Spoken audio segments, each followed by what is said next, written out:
They can tell you stories which are brighter than yesterday.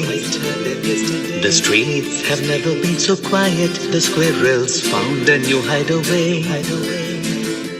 Tomorrow will never be the same. There is so much hope in our hearts. Brick by brick, we shall overcome. Recording in progress.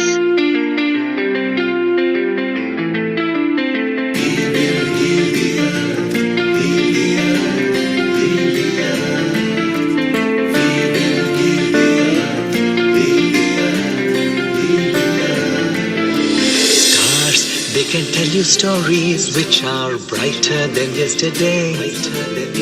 The streets have never been so quiet. The squirrels found a new hideaway.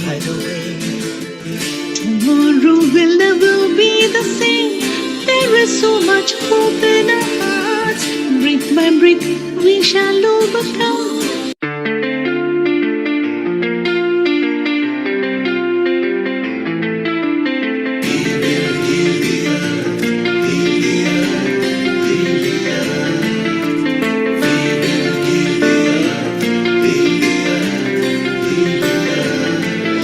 'Stars, they can tell you stories which are brighter than yesterday. The streets have never been so quiet. The squirrels found a new hideaway. Tomorrow will never be the same. There is so much hope in our hearts. Brick by brick, we shall overcome.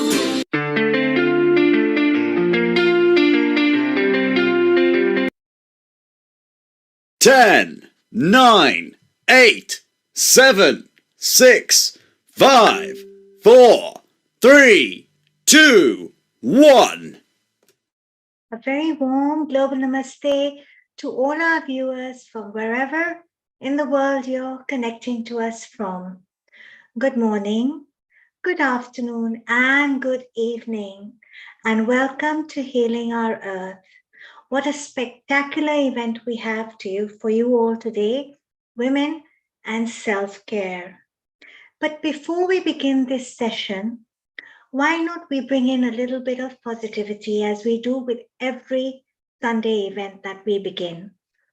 So I will be saying the Gayatri Mantra 3 times, followed by 3 Loka Samastas. You may wish to hold any affirmation, any prayer, any positive thought within your heart. So let's hold this intention within our heart that our planet heals completely. May peace, happiness, and joy prevail all over the world. And let's sit comfortably and easily now, and let us close our eyes. Let's center ourselves with our eyes closed and take a deep, long breath in. And slowly breathe out.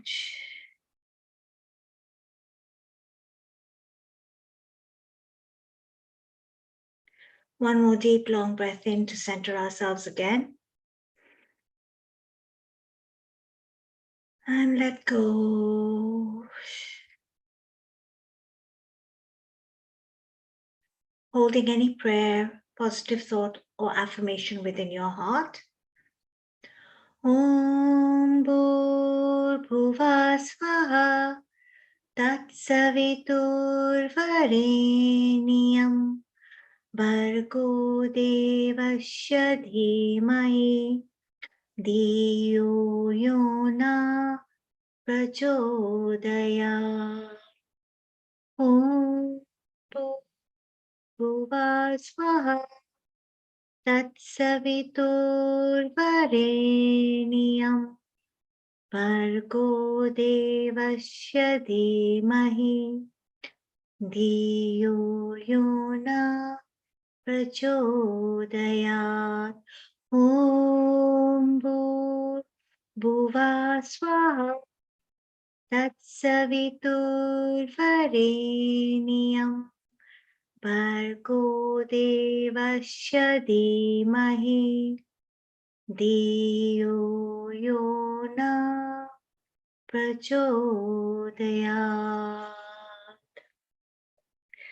Loka samasta sukhino bhavantu. Loka samasta sukhino bhavantu.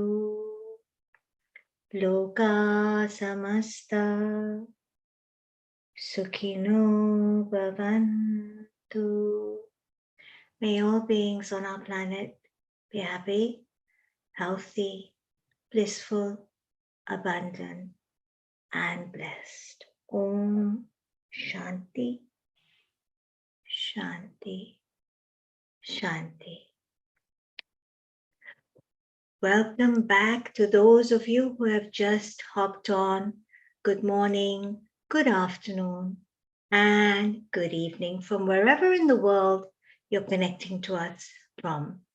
This is our 179th event at Healing Our Earth.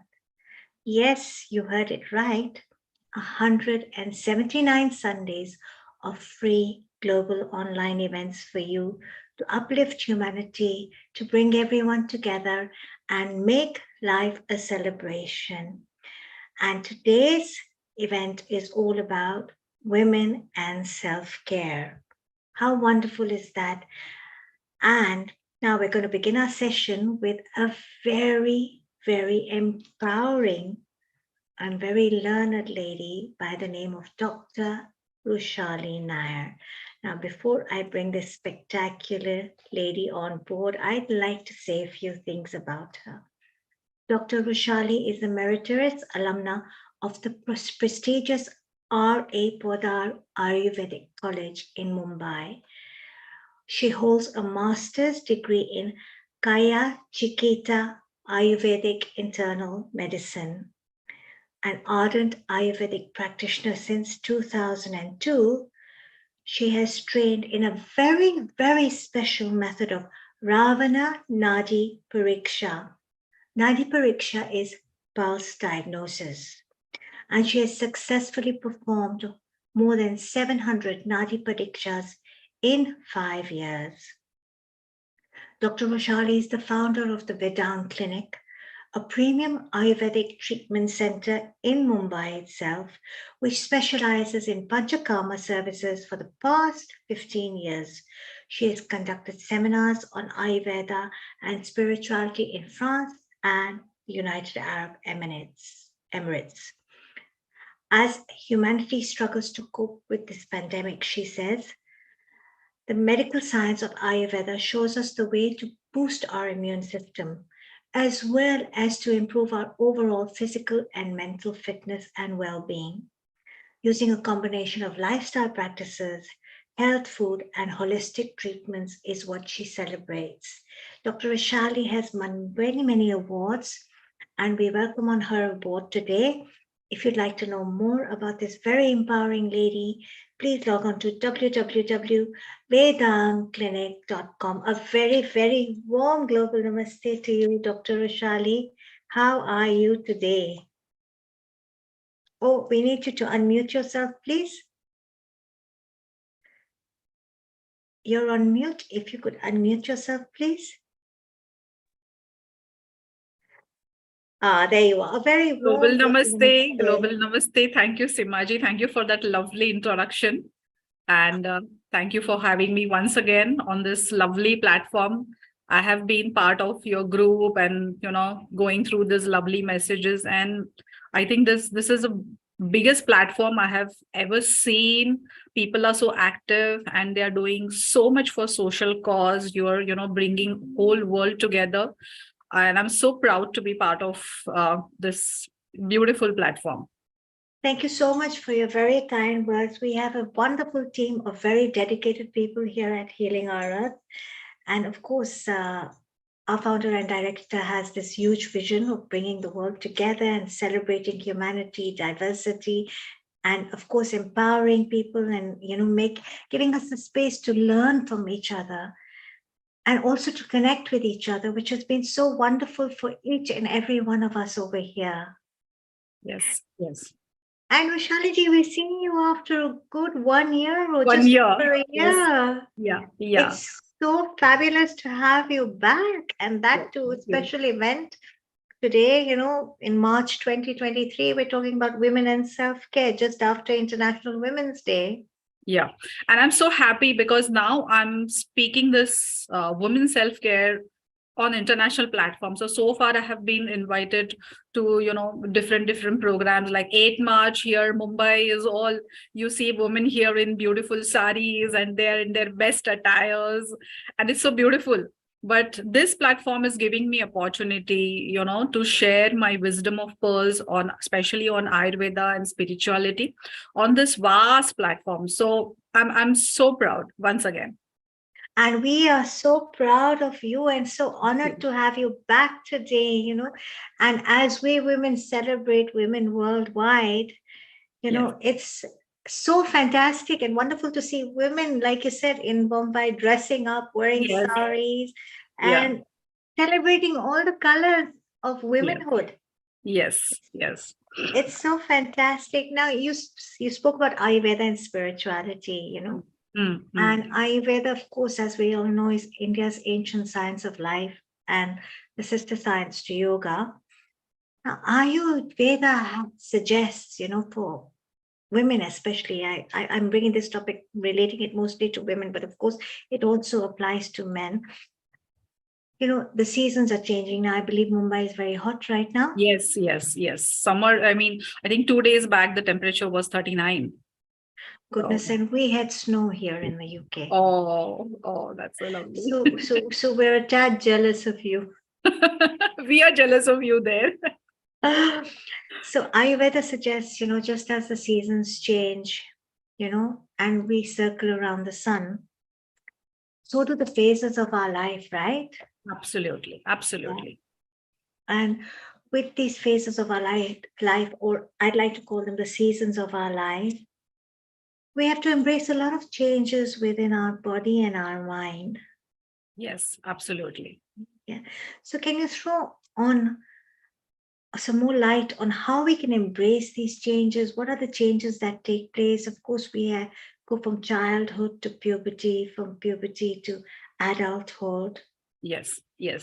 I'm sure. So just before I, start sharing this wisdom on Ayurveda, I have some fundamental questions to everybody. So why this women's self-care? Why suddenly this question is arising that the self-care of women, and why it is not applicable to men? Okay, so this is a very fundamental question that everybody should suddenly ask, because I have seen this Women's Day and all these things since past, I guess, 6 to 7 years, before even when we were young in my college days or even my younger days. We even didn't know what was Women's Day. So now it's so beautiful that women are awakening and we are looking more at ourselves as an individual, empowering us, and then along with that we are also seeing change in the society. So where is this question coming, where this term coming from, women's self-care? If we go back to our history and our culture and our belief, we must have seen that women have been backbone of every society. She has been giving her all in terms of services, nurturing, every life, every step of life. Okay, the universe itself, if you see the whole origin of universe, the universe itself start with this divine feminine energy called Shakti, and without which, every being is incomplete to take form. Every energy is incomplete to take form. So, but what is happening in this all journey of nurturing others, being mother, giving childbirth, taking care of society? What is happening? She is unknowingly getting neglected with her own well-being. Okay, and this is where the science of Ayurveda comes in picture, which is existing for past, I don't know if many of you know, it is existing for past 5,000 years. It is the first medical science that came into existence in the universe. So here I'm going to throw light how Ayurveda is going to, help in this women care. So what is the specialty of Ayurveda? The first thing, it has shown this path to make most of human life. Where we are talking about women's self-care, we have to also talk about human life. Now, this path emphasizes on attaining moksha, that is called spiritual salvation. If you have been aware of our, classical text, the main target of human life is to achieve dharma, artha, kama, and moksha, the four stages of human life.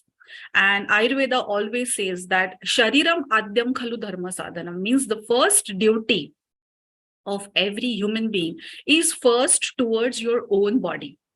It's very important. So Ayurveda starts with empowering each and every woman, and it has given many, many tools, including panchakarma, including medicine, including herbs, including mantra, even stones. I mean, mantra, mani, and aushad. These three tools are emphasized by Ayurveda for the healing procedures.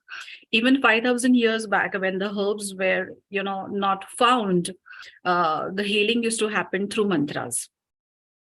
Okay, so of course, what I have done in my presentation right now is I have divided into three parts. The whole presentation is divided into three parts. As you rightly said, that we go through various seasons. So I have divided into three parts: childhood till what in medical term is called as menarche, puberty, and then from puberty till we hit menopause, and then from menopause onwards. Okay, so I'll start sharing screen. Before that, I would like to, just give few idea. I'm sure everybody now knows about what Ayurveda is, but I would like to give my own idea of Ayurveda is, and roughly, because there's so much of confusion and misunderstanding about Ayurveda and Ayurvedic therapies. So I just want to say that first, understand how Ayurveda works. So the first fundamental of Ayurveda is Ayurveda works with nature. Now, what that mean? All of you might have seen in your childhood, when you fall sick, what would happen? Your mother would not give you medicine. What she would tell you, eat something light and go to sleep. And you are fine. Next day, you will be able to go to soon. So she will give you a lot of cuddling and love. She'll take you in your lap and she'll give you some light food like khichdi or soup or kanji or something like that. And next day you're fine. That's what exactly is Ayurveda. So Ayurveda teaches you to align your energy with nature. Number two, it is also a spiritual science. Now, what do you mean by spiritual science? It doesn't mean you have to close your eyes and just keep doing mantra chanting. The spirituality in Ayurveda means that everybody is trained to take the responsibility of their physical entity, their mental entity, and their spiritual entity. So you are taking complete responsibility of what is happening in your body, what thoughts and emotions you're going through, and what's happening on subtle level, that is on spiritual level. So that is why, if you can see my presentation, I have mentioned here awakening of Shakti. My first slide is women's self-care Ayurveda perspective is awakening your Shakti, because without Shakti, nothing is going to come into existence. Whether it is human being or animal or tree, we always need those two energy, the feminine and masculine energy, which plays in harmony in the whole universe. So once the Shakti is awakened within you, once you are taking a lot of responsibility of your body, mind, and spiritual energies, then the journey becomes fine. So this women care is actually not limited only for women, it's actually for everyone. I would say everybody should join and take these tips, because some of the tips are very common for everybody. But let me begin. So the first slide is not moving.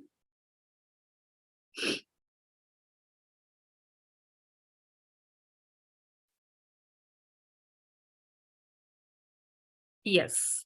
Now, I have already said why women's self-care. I have already mentioned what is invoking Shakti within, and I have already mentioned the role of Ayurveda in self. Now here, as I have told in the beginning, let us start with what's happening with female child before menarche and how to take care of her upbringing. So mostly I have divided again into, three subtitle: body care, mind care, and then herbal and food care. All the tips I will be giving. So number one, please encourage your child to be physically active. What happened, we restrict a lot of this women and young child, don't do this, don't do this, don't do this. There are a lot of don't, but eventually it is important for her to understand physically active. Now what happens when you're physically active? The mind is fresh. Number two, it helps in development of hormones, and again it helps in development of especially bone and skin, because when you're playing, when you're physically active, you are taking sun's energy. When you're taking sun's energy, now everybody is very well aware of vitamin D3 and calcium, how bone health is very, very important. See, these days I don't see girls playing. In our childhood, in our school days, we used to have this compulsory physical training class, and we would forget everything, all the stress, all the homework, all the studies, and go and play for 45 minutes, get ourselves dirtied with that mud, that soil. That connection with that soil and earth is very, very important. Now next is teach them importance of sunshine and waking early. It's again, apart from vitamin D and whole this calcium, big hue and cry about it, we have to train them why sun is so important. See, in universe there are main two energies that we require all the time. One is the energy of sun, and second is your food. Of course, breath is there, prana is there, but that we are already having it. We are already breathing 24/7. But when we don't soak ourselves in the sun, we are depriving ourselves from that energy of the sun. And I think people who are living in Western countries might have seen that when there is no sunshine for days and days, and during winters, it does take toll on your mental health. You do start feeling emotionally low, and even number of people with the cases of depression is more in Western countries. So please train your girl child to wake up with sunshine, wake up early. Okay. Number three, train her into science of nutrition. What is happening previously, we used to have the concept of joint family, and whatever our dadis and nannies used to eat, the same thing was served. Now that we have the small families, and sometimes there is only single child, then the child is pampered. But it is important, especially for girl, to understand the science of nutrition. She must know, she must be aware of what she is giving to her system. Please don't give junk to girl child. I mean, I would say for everybody, but here, since we are talking about women's health and she is also going to be a future mother, it is important that her nourishment is taken care. So don't encourage. At the most, you can put some restrictions, maybe once in month or twice in month, but please encourage her to have homemade food. Number four, of course, personal hygiene. I think everybody is aware of taking care of personal hygiene, because again, she is looked up to in a society. And of course, I think, I personally feel that women are judged more than men. So it's important that she is very well trained into personal hygiene. Now, oiling of head and body. This is something that Ayurveda emphasizes a lot. Okay. Oiling is not only for the conditioning of skin, but also for her muscle development. Because when you are undergoing that process of oiling, there is passive exercise happening. The circulation is taking care. So it is important that once in a week, at least I would suggest that you must take this oil massage. Even if you don't call masseur, just train her to apply oil. It can be any basic oil like til oil, or even olive oil is supposed to be a good skin conditioner. Til oil or sesame oil is the best. But of course, or since you're living in Western country, you may choose olive oil over til oil. Okay. Now, last and the most important is oil pulling and nasyam for strong sense organs. Sense organs, see, these days we see, children having spectacles at very early age. They are having, some hearing problem. Some children have not developed the, sense of taste. So in all these cases, the oil pulling, now you know what oil pulling is, but still I will elaborate. Take any single oil, it can be till oil, basically till oil, or if ghee. Just pull it, just drink that oil and do not allow it to go down to your throat. Hold the oil in your mouth just for a few seconds or till you start getting tears from your eyes. That is called oil pulling. And then later on, spit out that oil. This has to be done at least 2 to 3 times in a day, especially in the morning. Now, second therapy I would like to emphasize is also nasyam. Nasyam is very, very simple therapy. Again, take plain sesame oil, till oil, and put it in the nostril and massage the inner walls of the nostril. So what happens when you are getting exposed to outside pollution? There is a barrier that is naturally created in the inner walls of the nostril. That is number one. Number two, Ayurveda says that nasyam also opens the door of brain and other sense organs, especially eyes and ears. So all the sense organs and the whole nervous system is lubricated. So I have seen in many girl child that whoever is doing regular nasyams, they are, they have been staying away from spectacles since till a very late age. In fact, even the plus 40 spectacles, they get it a little late. So previously we used to, have, especially you can do nasyam in the night before going to bed, because it can also promote good and calm sleep. Okay. So next is, now here again, mind and spiritual care. Now everybody would ask, what spiritual care for children? But again, if you see every family, now here I'm not particularly talking about any caste, creed, and religion, but mantra chanting is something that you can teach children from a very, very young age for their mental well-being.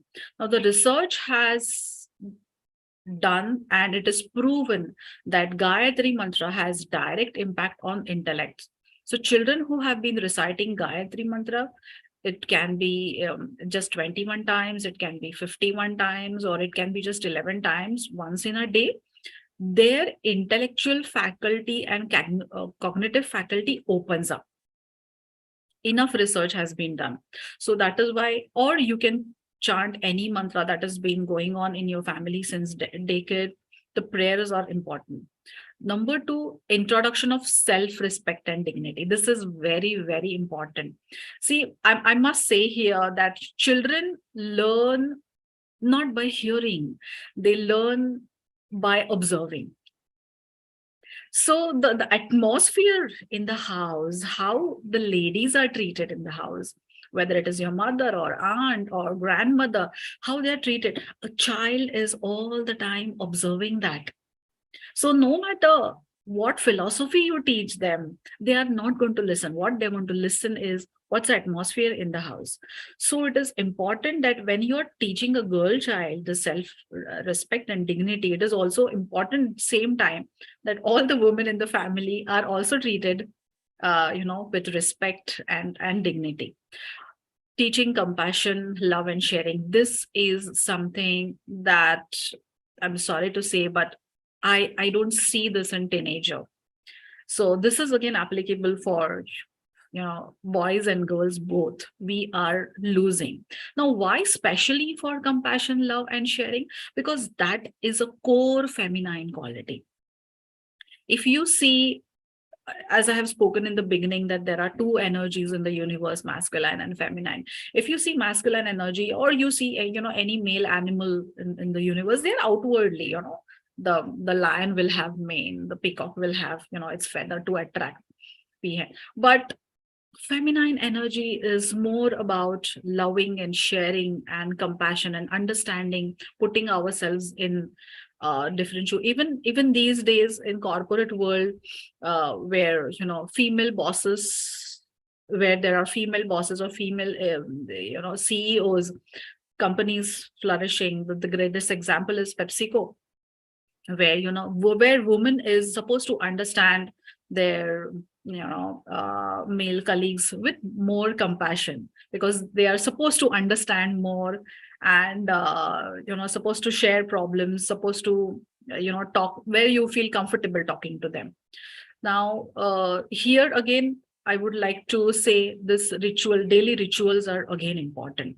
Now, these daily rituals are just not ritual, but they are also form of introducing discipline. You see, in Indian family, when there is a sunset, there is this ritual of lighting lamp. So this is again a discipline. So child knows that this is a time where I have to go back home, and I have to light the lamp, and I have to do my prayers, and I have to again come back and connect with the family. So many people, they take rituals as just a ritual, and nothing is going to happen. But no, the rituals actually are the way to connect with your family, having that beautiful bond. Because evening time, again, Ayurveda, of course I'm going to talk about dinacharya. Evening time is again what in Ayurveda is known as Vayu time, where we are flooded with emotions, we have past memories coming back. You might have seen, especially in young women or menopausal female who are going through this menopausal syndrome, between 5 and 7, they start feeling little low on emotion. So that is why we have this ritual of coming back home, lighting lamp, or say a incense stick, or even prayers before having food. I think every caste, creed and religion has this habit of praying before consuming food, especially dinners. Okay, so this is again has to be introduced at a very early stage of life. Now, the most important is food and herbal care. I think by now everybody knows about the importance of nutrition, but still I would like to, give some tips about certain herbs. The biggest herb for feminine energy is Shatavari Gulam. There is this herb called Shatavari Gulam, Shatavari, and Gulam is a concept of it's like Chavanprash, where you can just introduce half teaspoon every day for your girl child. This nourishes the reproductive system. This nourishes especially uterus. These days we are seeing there are rampant issues like PCOS is there, and blah blah blah. There are a lot of gynecological issues. So if you start introducing Shatavari Gulam instead of Chavanprash, what everybody does, they just grab Chavanprash for energy and vitamin C. But especially for your girl child, if you introduce Shatavari Gulam, just half teaspoon every day in the morning. If she likes milk, nothing like it, give it along with milk. This will start nourishing her tissue and reproductive organ. Number 2 is Rasayan Churna. So there are certain herbs which are together known as Rasayan. One is Gudichi, Tinospora cardifolia, which suddenly got popular in COVID area, because it is immunomodular. That is number 2. Number 2 is amalki, that is our Indian gooseberry, avla. So all these medicines come together as Rasayan Churna. So Rasayan Churna is very easily available at any Ayurvedic medical store, or it is available even without doctor's prescription. So what you can do about Rasayan Churna, you can just add again half teaspoon of Rasayan Churna in 1 glass of water and drink it before going to bed. Okay, your system will be loaded with vitamin C. That is number 1. Number 2, your immunity will become great.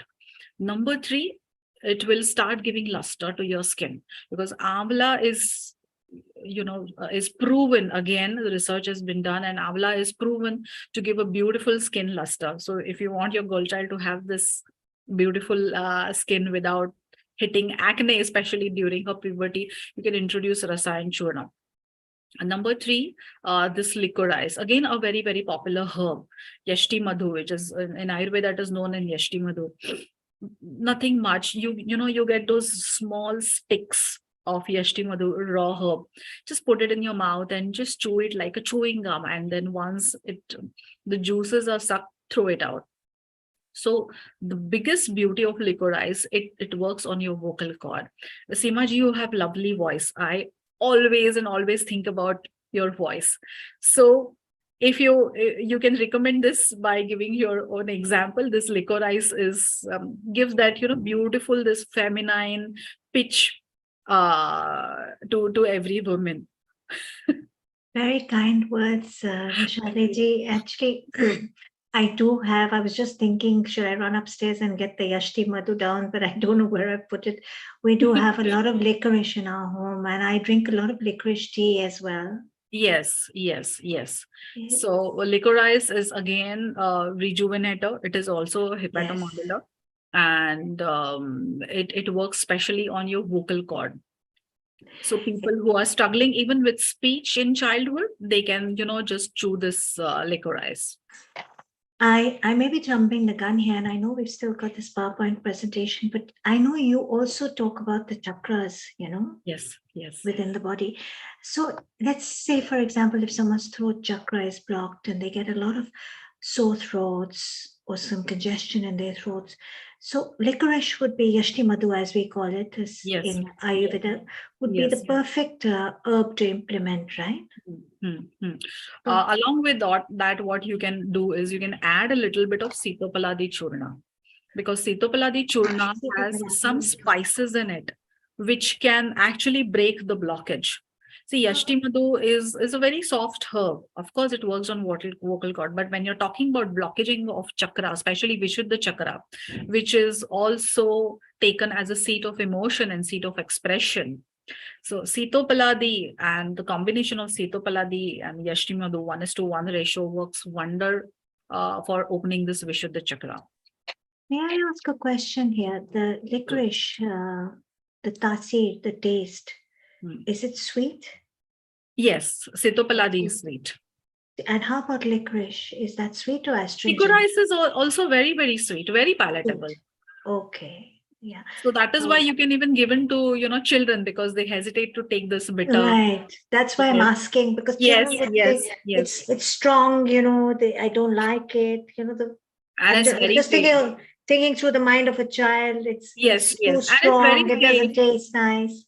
Yes, it's very, very safe. Also, no side effect. I have even given to newborn children who have been having this cough and cold congestion. Just few half pinch. You mix it a little bit with honey so that it becomes more swallowable, because babies can't swallow sometimes. Right. Yeah. So you can just mix it a little bit with honey. Honey is again a brilliant bronchodilator. So this combination of Sitopaladi and Yashti Madhu and mixed with little honey actually opens up Vishuddha chakra. Fantastic. I know, I wish you were around a lot earlier when I was a child growing up, because it's all so much valuable information, especially for all the mothers out there who are watching right now, and fathers, of course, all the parents, bringing all these ancient remedies into our daily life, into our modern life, can make such a huge difference. You spoke about playing outdoors in sunshine. Something so simple. I grew up in Africa, and I grew up like that, playing outdoors in the sun, in the mud, all dirty. And my mom would just pick us up and put us into the bath straight after. Girls, they don't even know how soil feels. They don't have that connection with Mother Earth, where our feminine energy is coming from Mother Earth. This is where I feel technology is taking over and breaking that connection of going back to basics. Yes. And do you feel, on a personal level, I know you want to go on with this PowerPoint No, please. Which is so powerful. This disconnection with nature. That we are experiencing in today's modern generation. And they're more connected to technology rather than with nature and with the soil, is creating more havoc in their minds. Absolutely. Perhaps a lack of immunity, weaker bodies. Absolutely. A different mindset altogether, would you say? More than that, I notice that they are forgetting to fight. Because when you are in soil, there are so many ways. Today's girls do not know how to get wet in the rain. Mm, In yes. our younger days, when we used to walk on Marine Drive, we used to throw our umbrella deliberately to feel that rain. Yes. Yes. Today's girls do not know that. They are all the time scared of something. They will feel that they'll fall sick. And of course, to a large extent, parents are also equally responsible. Right. It's okay if your child falls sick. It's okay. She will recover later. It will take 4 to 5 days. It's okay if she misses school. It's a hell loose break. And they make a you and cry. Everything has become so competitive that we are losing in touch with nature. Do you feel that's the same for now? You live, of course, in urban India. You live in Bombay, which is, of course, a hectic city. I've lived in Bombay, Delhi as well, urban India. But you feel in rural India that connection is still there in the villages with Yes. children. They still go out and play. The farmers' children still have that connection with nature and soil. They're playing out. They dance, like we say, playing out in the soil and dancing in the rain. I think it can be very much applicable in urban. See, I'm completely born and brought up in Mumbai, but we used to go on our terraces to enjoy rain. Right. Right.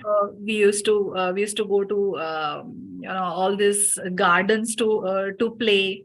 So all those Right. things were encouraged by our parents. We were never stopped from doing certain activities, whether it is getting wet in the rain, or whether it is celebrating Holi, getting wet. There was no issue at all. But today there are too many restrictions. That is why I have mentioned this next point is avoid overnourishment, because parents Ah. are all the time insecure. They feel that she will have this deficiency, she will have that deficiency. They will start introducing this mineral tablets and multivitamin tablets since a very young age. It's interesting you said this because as a mother and go reflecting back to my earlier conversations, of course, my daughters are quite grown up now by God's grace. Uh, I would have discussions with other mothers, and first thing we would say is, how are they growing? What do you worry about the most? Oh, they don't eat properly. My children don't eat properly. Or they don't study enough. Hmm, hmm, hmm. These are the two topics, They that I themselves do not know the definition of enough. ex That's what I mentioned interesting. in the beginning, that parents are full with no. Everything is no. But if you ask them what is right, that they do not know. Don't do this, don't do this, don't make friends, don't study with that friend. It's full of don'ts. But that don't limits the capacity of the child, because Yes. we're putting so many no's. Actually, we want our children to be thinkers, speakers, confident, Mm, strong, mm, bold. We mm. want them to rise and excel. But we Yeah. bring them with such a no mindset. You can't Yes. do this, you shouldn't do this, don't do this, don't do that. How do we expect them to feel expanded? You are actually killing their intellect. You're actually killing their sense of perception. See, if you see girl child, they're very perceptive and intuitive. Right. If you're a working woman, and if you come back in the evening and you have a girl child at home, she will look at your face and tell you how was your day. Oh, yes. She'll know that mommy's tired Yes. or papa's So tired. girl child are more perceptive and more intuitive, Mhm. and they are all the time observing you. They are dependent on their mother's energy till certain age, at least till the age of 16 or 18. Of course, today's girls are going very faster. But if you see, like my generation or your generation, we were dependent on our mother's energy till 40. Yes. Yes. So that is why this overnourishment has to stop. Please stop loading your children with multivitamins and mineral tablets and overfeeding them. It's okay for 2 days if they don't eat anything. It's okay if you give them only khichdi. It is okay if they want to just have soup and sleep. It's absolutely fine. Right. Yeah. I agree. I agree. Um, the other thing, Plus, yeah. the Ask other me. thing is, I do want to add is a lot of mothers these days are working mothers. Yes. When we look back at my time when I was growing up, my mom was not working. She was home. She was there for the children, for her husband, running the house, looking after in-laws, looking after family, and everything. But these days, the mindset of the modern woman is she's working. So a lot of this, the time taken in work, actually takes away, I feel, from the upbringing of a child, a girl child or boy child in that aspect. Since that time is limited, so attention to nourishment and their overall well-being is also limited to a certain extent. Another problem is happening since you are talking about working women, and this is what I'm noticing all over the world, because I have clients from all over the world. Mother is working, she is tired, she doesn't want to cook. Take money, go and eat from outside. Yes. It's like this. It's so easy for them. So to a large extent, I actually blame mother and not the child, because the child do not know, they don't understand the difference between right and wrong. What they understand is only the taste. And something that they want to, I'm tired today, I'm coming home late today, please go and have pizza. Huge issues in childhood obesity. Yes, huge issue in childhood obesity. The other day, I was invited to give a speech in a college, junior college, 11th and 12th standard girls. They were, I feel so bad to say, but they were seriously obese. Right. And we used to be lanky. We used to be running around, jumping around. And these girls are seriously obese. And I was like, what? Because credit goes to junk food, thanks to mothers. Thanks to this comfort. And I guess, okay, I'm not home, there's no dinner cooked, you can order out. Yes, it's easy. Get a pizza. Then it's also has become a fashion statement, to order food from outside or having outside food. Again, I'm going to talk about it, the importance of kitchen. So let me proceed further, because then sure. Missing. There's so much. It's so interesting. Yes. I can't stop myself. Yes, we will talk. Then again, this traditional foods, the importance of healthy fats like ghee and milk is going away, vanishing from our kitchen. Ghee actually lubricates the gut. It also responsible for maintaining the lubrication of reproductive system. Number 2. Number 3, ghee is also responsible for the development of the brain, because our brain is 90% fat and it needs healthy fat to get developed.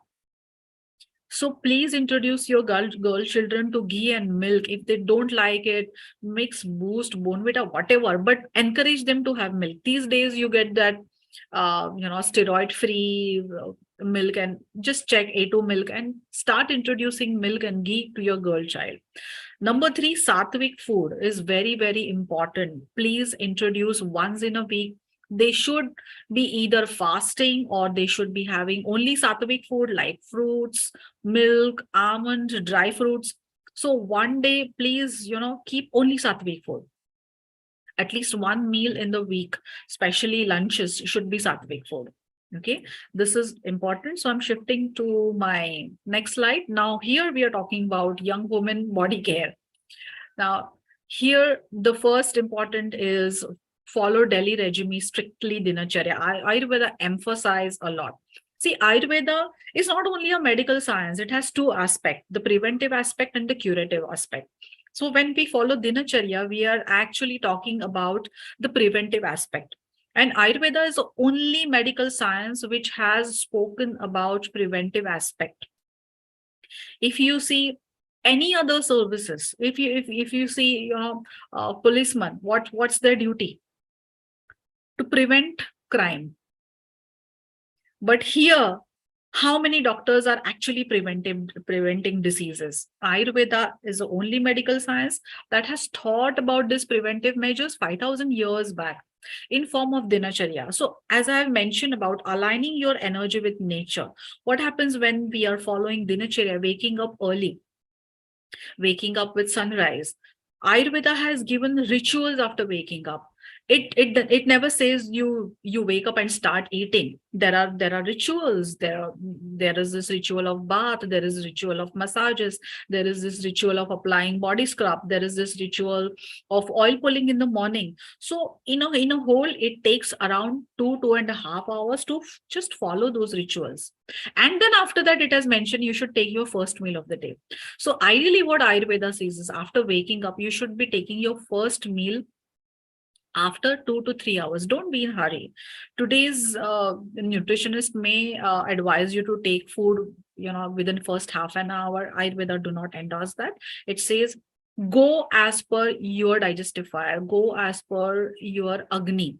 Only eat food only when your body asks for it, and just don't treat your body as a car where you fill in petrol as and when you wish.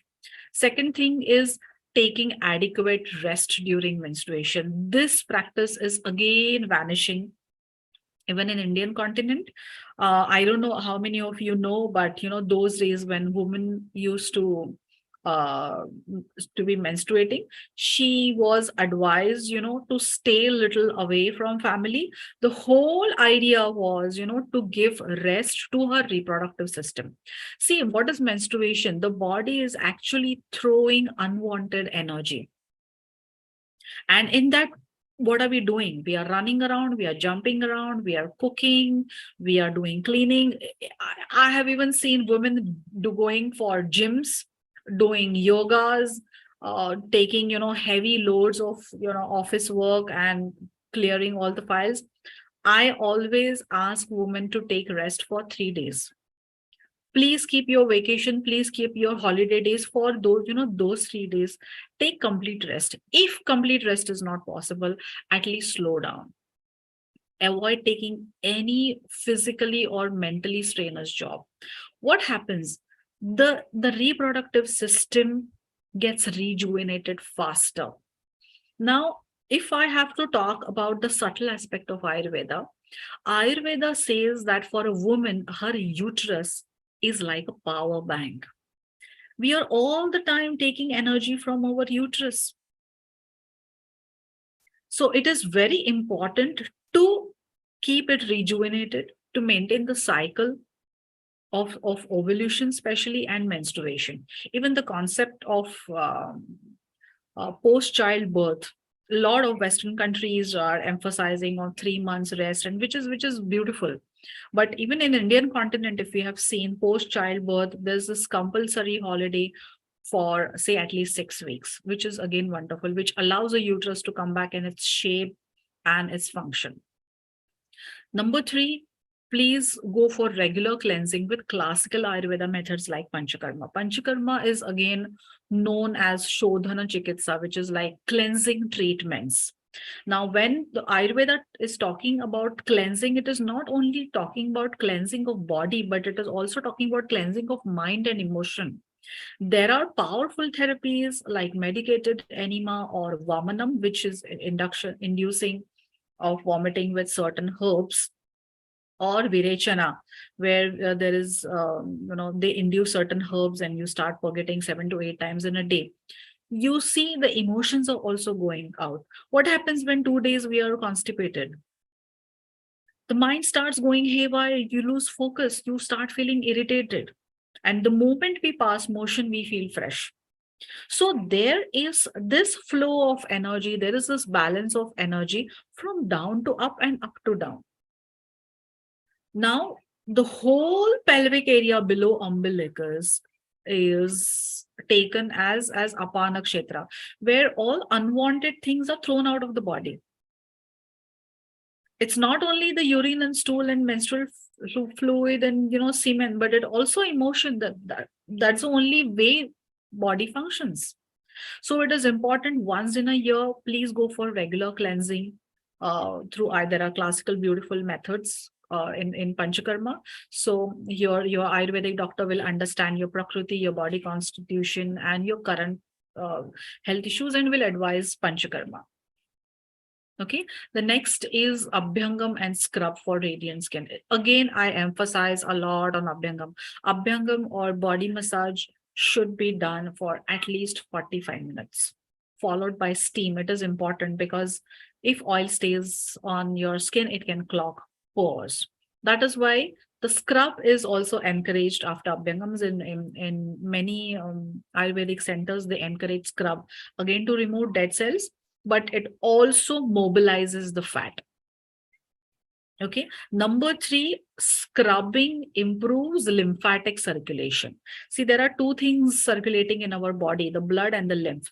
Lymphatic circulation is very, very important, especially for women, because the breast is a seat of largest lymph node.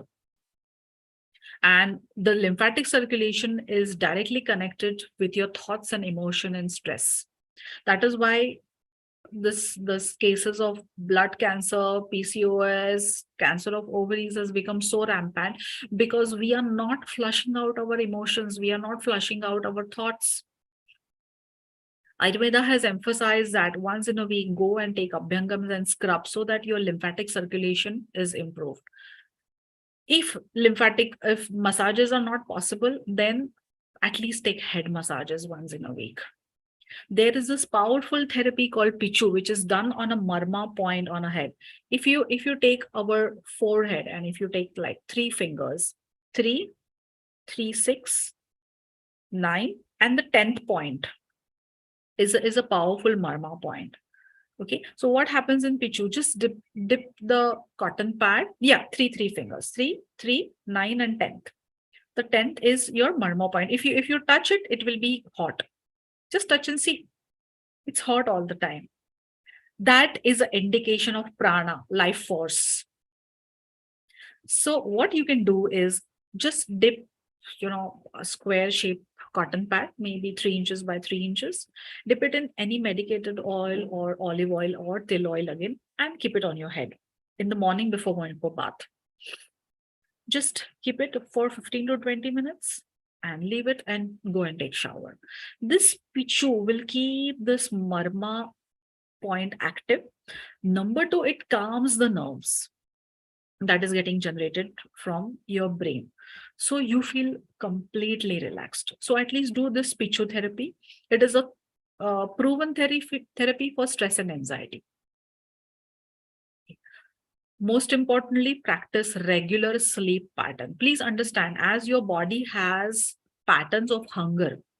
See, you might have noticed that early morning we feel hungry. Then afternoon, when the sun is at its peak, we feel hungry. Then at sunset, we feel hungry. Like that, our sleep also has a certain cycle. It has certain pattern. One day that pattern is broken, for the next 2 to 3 days, your sleep is gone for toss. So please make sure that you maintain a certain sleep cycle or certain sleep pattern. I know it is little difficult if you're staying in a city like London and Mumbai, but I would say once in a while it's okay. But first, make sure that your system is on the track. Once your system is on the track, then once in a while, once in fortnight, it's okay if you have late nights. But please make sure that first your body is aligned properly with nature. Okay. Again, what women do is they are not keeping watch on their bodily discharges. They don't understand what is going wrong. So here it is important that they keep a watch on their bodily discharges, not only menstruation, but other discharges, including your sweat, including your urine. Some women also struggle with, white discharges, uterine discharges throughout their life, and they feel it's okay. It's not okay. The white discharge is actually indication of high stress, and it actually saps your energy. So please, if you have that, immediately go and see your Ayurvedic doctor and have yourself examined. It's very, very important.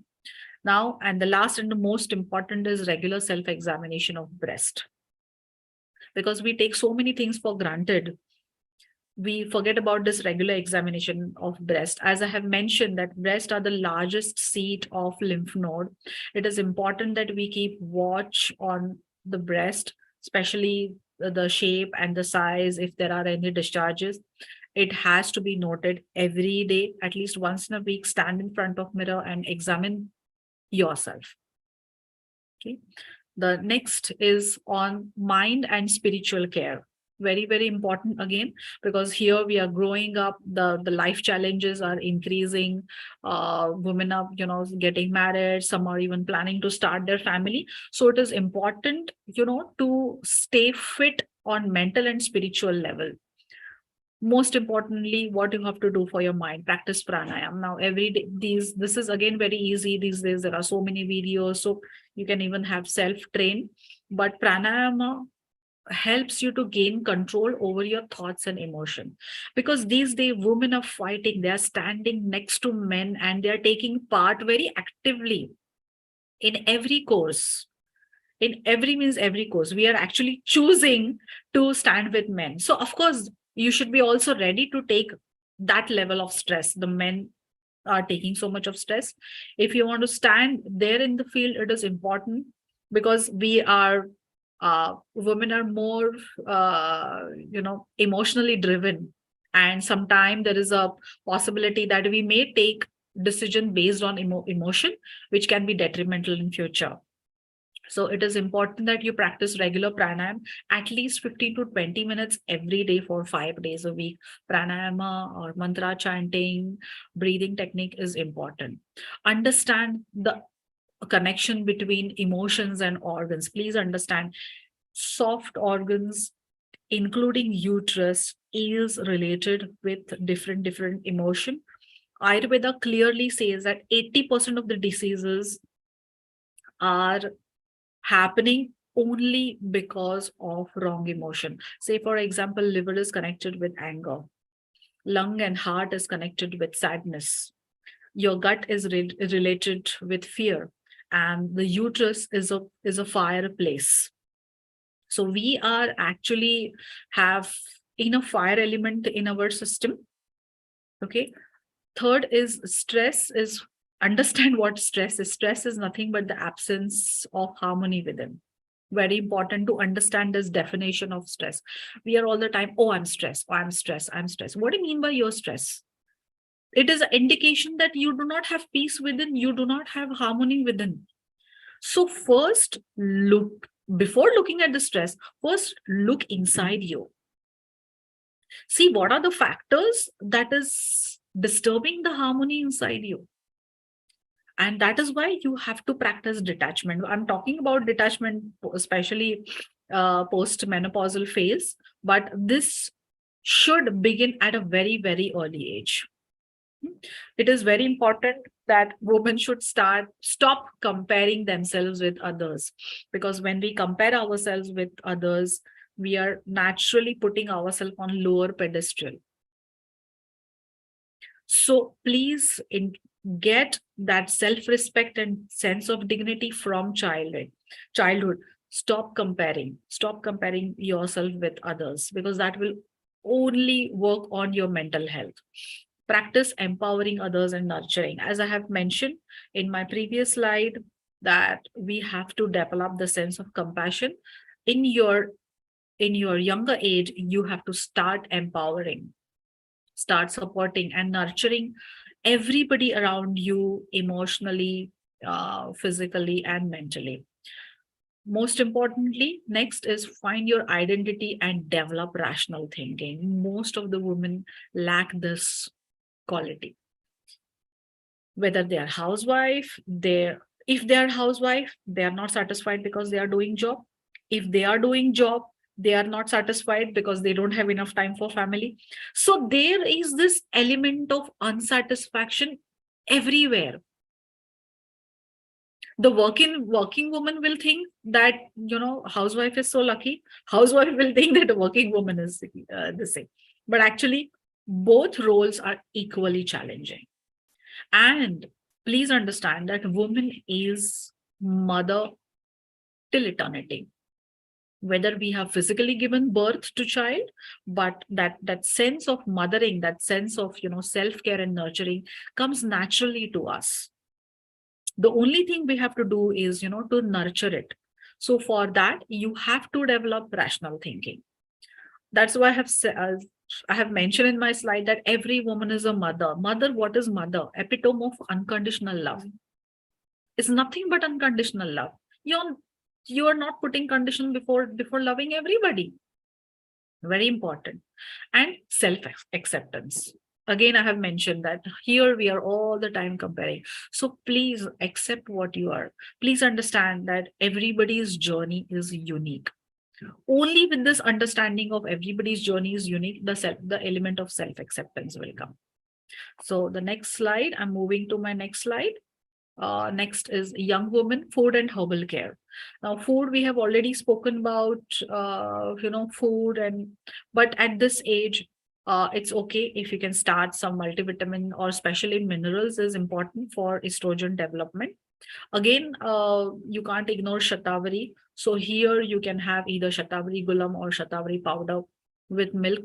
Aloe vera, known as Kumari in Ayurveda, is again biggest friend of women. Kumari is known as biggest friend of women. So you can either have aloe vera juices sometime, or if not, Kumari Asam is very popularly available, very easily available at all medical store. So once in a while, keep taking the course of Kumari Asam. Cumin, jeera is again a wonderful uterine tonic. So I ask all my lady clients to keep taking jeera water. At least start your day with jeera water. Take pinch of jeera, add it in half a liter of water. Bring a soft boil, allow it to cool, and drink first thing in the morning. So have at least jeera water, 2 glasses of jeera water every day. This will start giving nourishment to the uterus. Number two, understanding biological clock. I have already spoken about dinacharya, the importance of dinacharya. Now, the biological clock is again based on the circulation of vata, pitta, kapha in our body, in our nature, in various stages of life. So please have an understanding of biological clock. Please have an understanding that why you're feeling low in the evening. You have to understand that your sleep pattern should be taken care of. Please understanding biological clock means understanding your hunger and understanding your natural things that is happening in the body, especially sleep. Dr. Roshari, we do have only about 5 minutes more. Yes. Yeah. So I'm just going faster. The last Thank thing. you. Yes. So strictly avoidance of alcohol and smoking.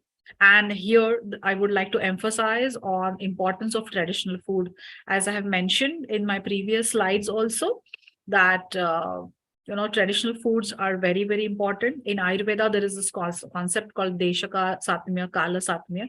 It means you eat as per your geographical position and you eat as per the time. So it is important. And home cooking is again very, very important, understanding the energy. Now, menopause, I'll quickly run through what's happening in menopause. You're going through this roller coaster ride of hormone. Please don't make big hue and cry about hormone. We have never seen our mothers and grandmothers, crying about this menopause. They would start their periods and their periods would end and they would be the same. So embrace this gracefully. Embrace your aging very, very gracefully. Don't start unnecessarily any new things in form of food or exercise. No, I have got now all the time in the world because your husband is settled and children are settled. So I'll start joining gym, and please don't do this. Just do this brisk walk. Watch again watch again your hot flushes. There are possibilities of frequent UTI, urinary tract infection, that happens in menopause. So you can try barley water. Nasyam is again a great remedy for sleep and hot flushes. Weight gain happens in menopause because that is natural phenomena. For the development of estrogen and the balance of estrogen, we need certain fats in the body. So body naturally grow the fat cells. So it's okay if you gain weight. Weight gain can be easily controlled once menopause takes place. So don't worry about it. Hair loss is again very, very common at menopause stage. Head massage and pichu therapy, which I have mentioned before, is very important. Practice quick naps in afternoon. Ayurveda has given very important, very significance to this quick naps in the afternoon. So menopausal stage, quick naps rejuvenate you throughout the day. So it's important. Next slide is mental and spiritual care. Again, a pranayama for anxiety and panic attack, practicing letting go and detachment. Keep yourself occupied, use your wisdom for social cause, and chanting om or other mantra can also help. Regular reading of Srimad Bhagavad Gita is again very important to maintain the vibes of your immediate environment and experience of peace within with the help of meditation. In food and herbal care, I would mention about introduction of complex carbs like jawar bajra. There is something called samai rice or known as wari chawal, very very important. Avoid food that causes inflammation, especially sour foods and curds. Preserved foods, please avoid those foods, especially during menopausal, because many women have this tendency of having water retention during menopause. So this food can trigger any inflammatory diseases. So please stay away. Also avoid irritant foods, irritant vegetables like brinjal and peppers. Ayurveda do not recommend that because that immediately vitiate pitta in the body. There are two herbs I would quickly run through. One is Jatamansi.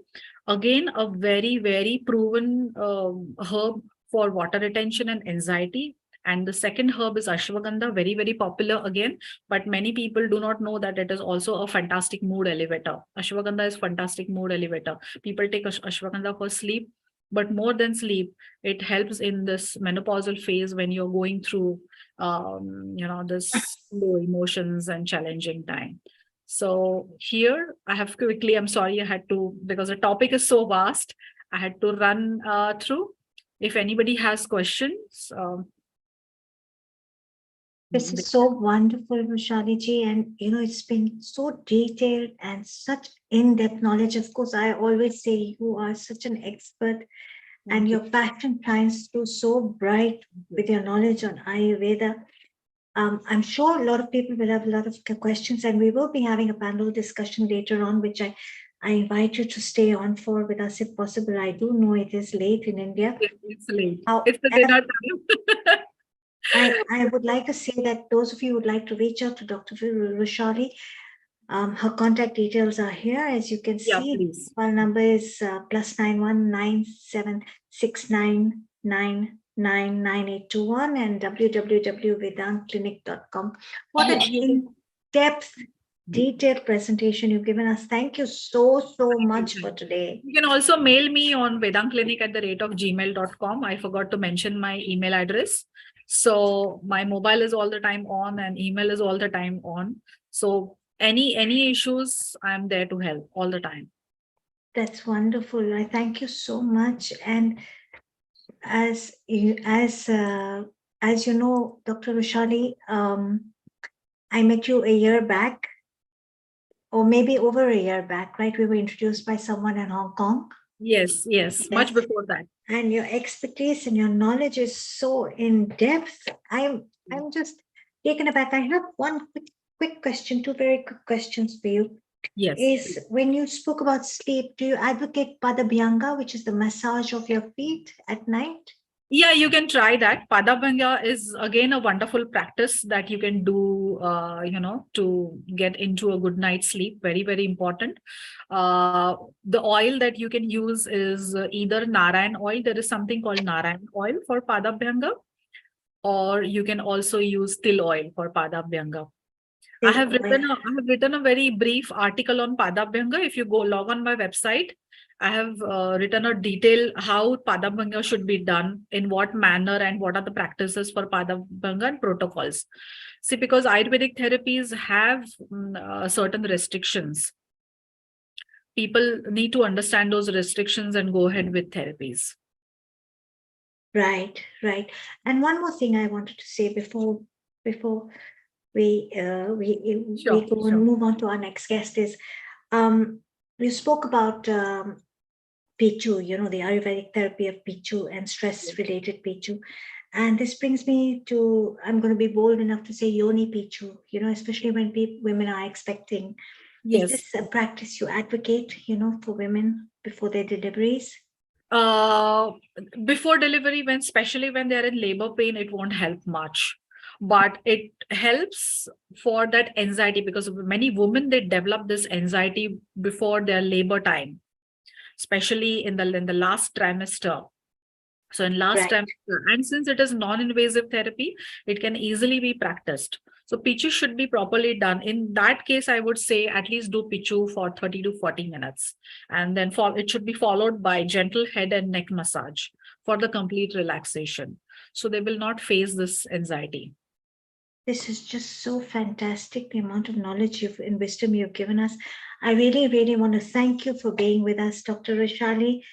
Stay blessed always and double namaste. And now we have a wonderful lady. We're traveling all the way to Egypt today with Healing Our Earth. I'd like to welcome Dipti Kataria, who's going to speak on emotional and mental self-care. But before I bring this wonderful lady on board, I'd like to say a few words. Dipti is an electrical engineering graduate and is the first female president of the Indian community of Egypt. She is a reader of various ancient Indic scriptures and is fluent in Hindi, Sanskrit, English, and Arabic, and used to be the physics head at the Department of Cairo. She has been a resident of Egypt for over 21 years and has published her papers in various international platforms, including South Africa and India too. As a mathematician and a science enthusiast, this brilliant lady has regularly been invited as a public speaker in universities and on Egyptian national TV. A very warm global namaste to you, Dipti ji. And how are you today? Well, namaste, Seemaji. Thank you very much for having me over. I'm very well. Thank you very much for this kind, generous introduction you gave it.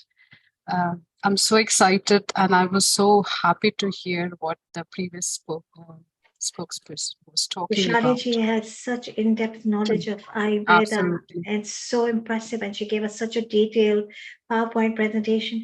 Now, you have something very exciting in store for us, and you're going to talk about emotional and mental self-care for women. And this is a topic that has been going around with a lot of electricity and rave recently. So we're very looking forward to your PowerPoint presentation or what you have in store for us. Okay, today we'll be talking about emotional and mental care. Actually, mental health encompasses emotional, psychological, and social well-being. So today our more focus is on emotional health. Let's see what it says. Emotional health is all about how we think and feel. It's about our senses of well-being, our ability to cope with life events, and we acknowledge our own emotion as well as those of others. Here I want to clarify it because it's been misunderstood quite many times that it doesn't really mean that you're happy all the time. It's just meaning that you understand what you are going through and how to cope up with that. Emotional health is one aspect of mental health. It's the ability to cope with both positive and negative thoughts, emotions, which includes your awareness. Actually, today's talk is having high emphasis on awareness, how you understand what are you going through and how you understand how can you come out of it. Emotionally healthy people have good coping mechanism for negative emotions, and they also know when to reach out for a professional for help. And before we go further, I want everybody to understand that one way of assessing, we are going to assess, I'm going to throw a few questions on everybody. Please assess yourself. You do not have to tell me what is your assessment. But because of, unprecedented epidemic and depression in our society, more people are being diagnosed with depression, including children and especially women. Since today we are more focused with the women's health care or women's emotional care, but I would include everybody. So by all indication, emotional health is not very good and it's declining. Most of the times when we ask, what's the reason for it? The common answer comes as, look at the economy, look at the world. How do we live in this world? Look at the society, how is it changing? But our elders, They have seen even the worst. They have seen the World War II and even worse economic conditions, but they survived very well. So something has happened to us and to the society, and it definitely cries out for explanation.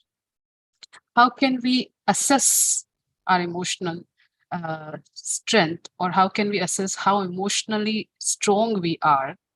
We might have to identify the range of markers of the emotional health and imagine how fair are we with them. At least we will focus more on four themes as it's been shown in the screen. Firstly, the self-love. It's the quality to determine how much can we be friend to ourselves day to day, and how many times we can remain on our own side. It happens many a times that we happen to we are friendly to everybody except us. We need to understand that this is the most important thing, that we have to be friendly towards us. And for that, we can have a check when we meet strangers who has things that we don't, how quickly we feel pitiful, and how long can we remain assured by the decency of what we have or what we are. Self-pitying is another thing we need to come out of it. We should not be self-pitying all the time. We should be contented and try to achieve more with our own efforts. If somebody insults us, there are questions and answers which go along with it.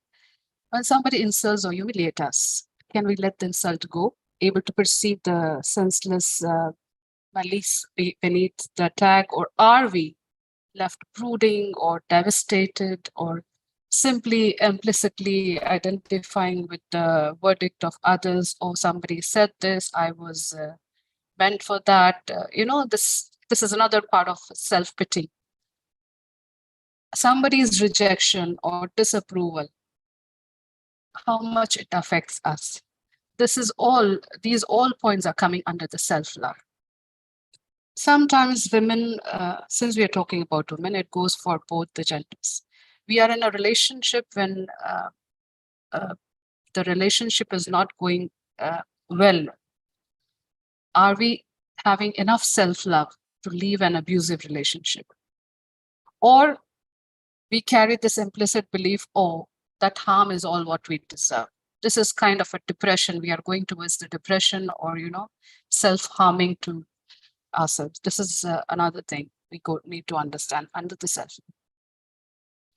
Making mistakes is normal, but accepting it, fixing it, is this what we do or we do not?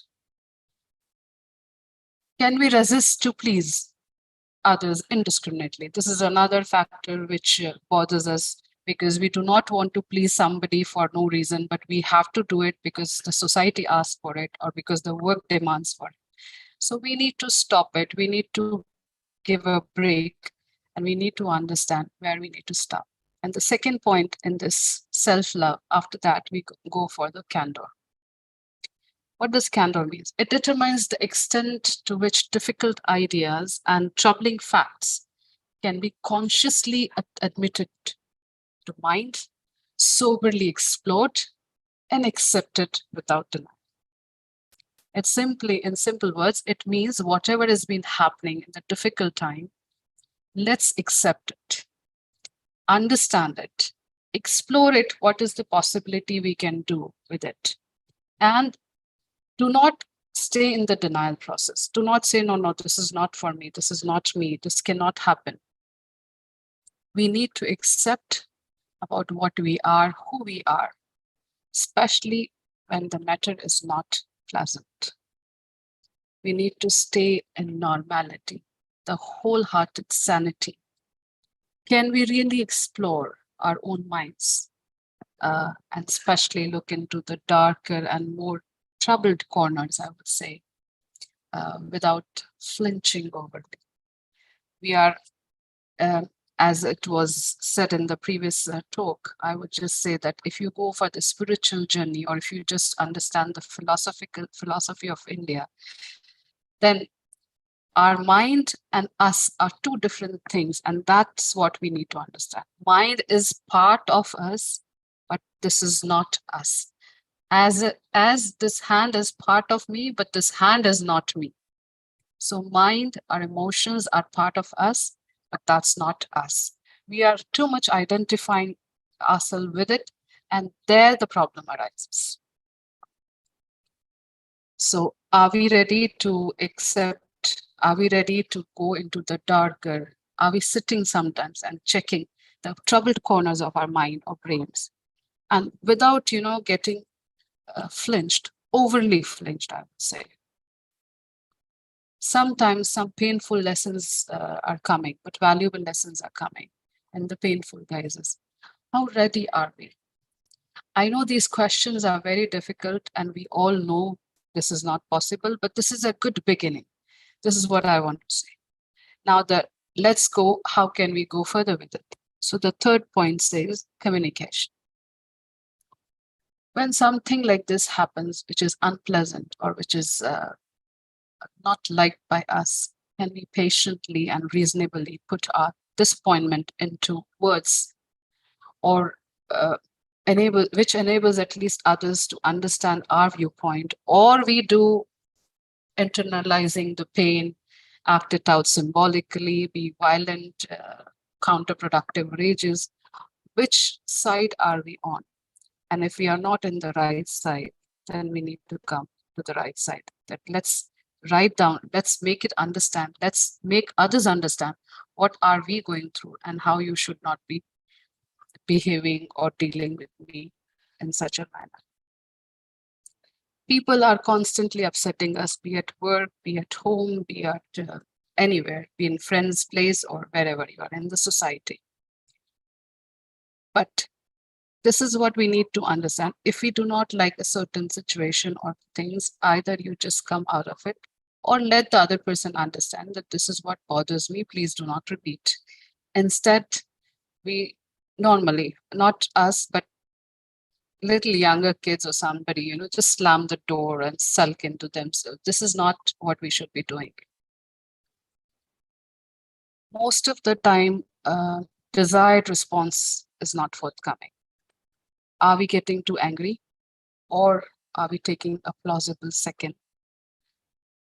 Go and take seriously the thought that others might not merely just being nasty. Maybe this thing was not meant for us. Many a times when we are hurt or we are being targeted, it's not meant for us. It just happened that we are in the wrong ambience. We are at the wrong place. That could be the scene. So let's understand that. And when people are not in the right emotional health, not in the correct emotional health, they start to feel that the world is not the right place for us to live. And this is the most dangerous thought one could have. So we need to understand that we might survive a challenge. We will survive a challenge in the form of possibly a speech, a romantic rejection, about financial trouble, traveling to a country. There are a lot of challenges we see, even a common cold. How are we coping with it? Everybody, when is in challenging phase, everybody has to work hard towards it, and they face problems and they have to come out of it. They have to find a solution, ask for a help, or do something else instead of just sulking it.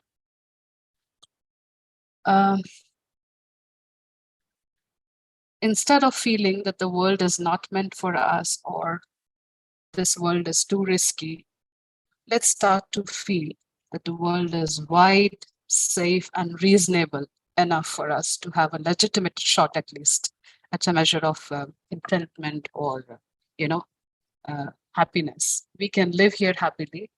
It can be rejection from 1, 2, 3, 4, 100 people, but there are millions of other people living, and we can live with them.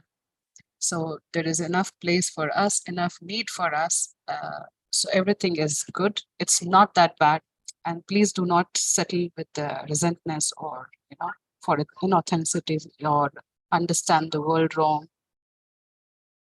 I know that it's not our fault, or in a sense, anyone else's to answer all these questions I posed in affirmative. But by entertaining them, we are at least starting to know what kind of shape our psychological wounds have. And once we know what kind of or what shape our psychological wounds have, we would know what kind of bandage is most necessary. So for that, what I understand, and according to my understanding, is being under the right influence. Can we have the second slide? Next slide, please.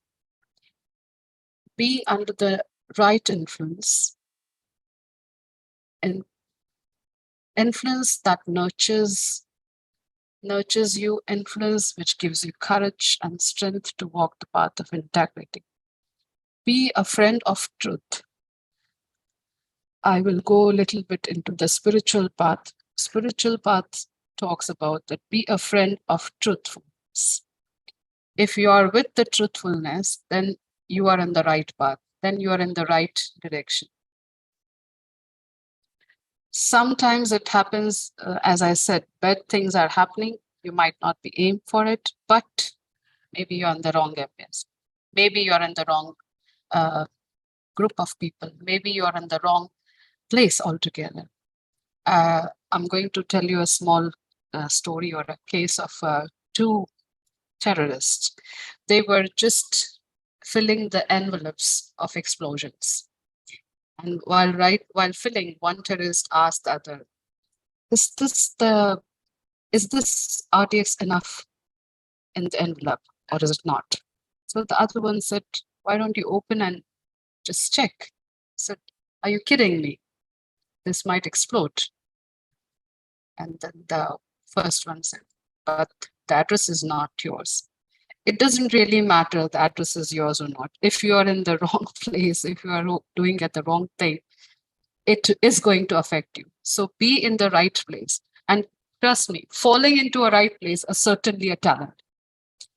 And we must nurture it, and we must mature to it within ourselves. We should understand and mature to it that we have to be in the right place. If we talk about a garden or say a ashram, there are places, say septic tanks or main hose or something where it is stinking. Even in the ashram, you might find some septic hose or main hose, or just some dirty water flowing somewhere. If the person goes there and sit every day and says this place is filthy, this place is stinky, it's not because the place is stinky or filthy or dirty. It's just because he is at the wrong place.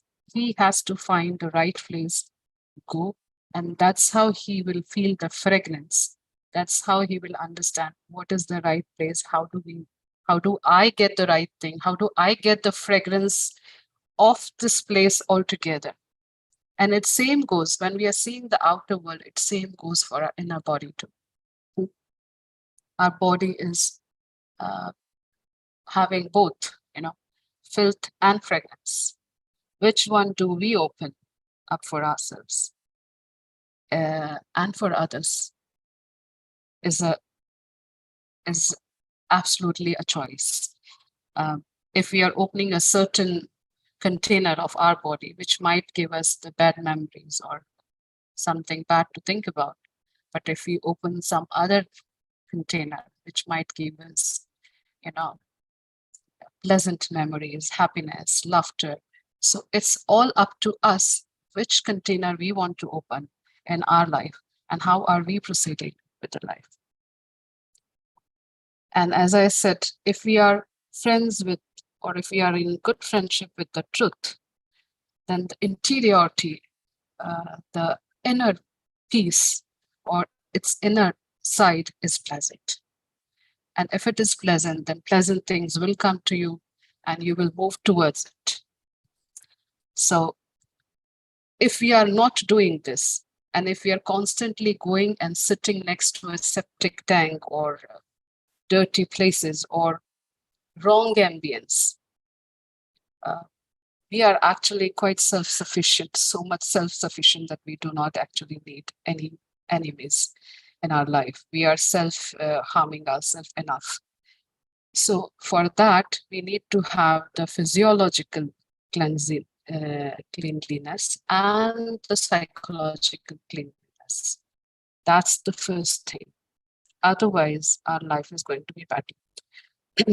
Now, here, if we understand more into the philosophical sense, we all have to agree or understand that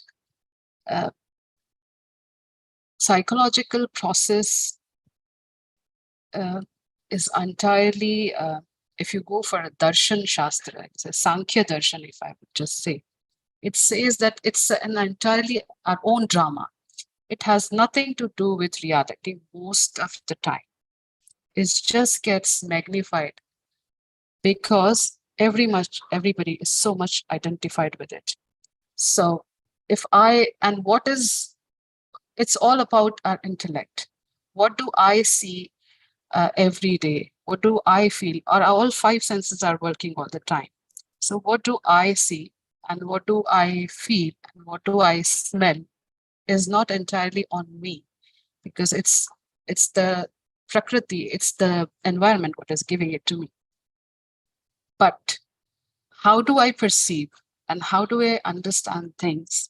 I make an image and I say, oh, he is beautiful, he is handsome, she is beautiful, she is ugly, he is black, white.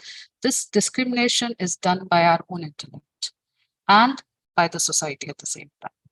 But we have to understand that emotions and psychology is part of us.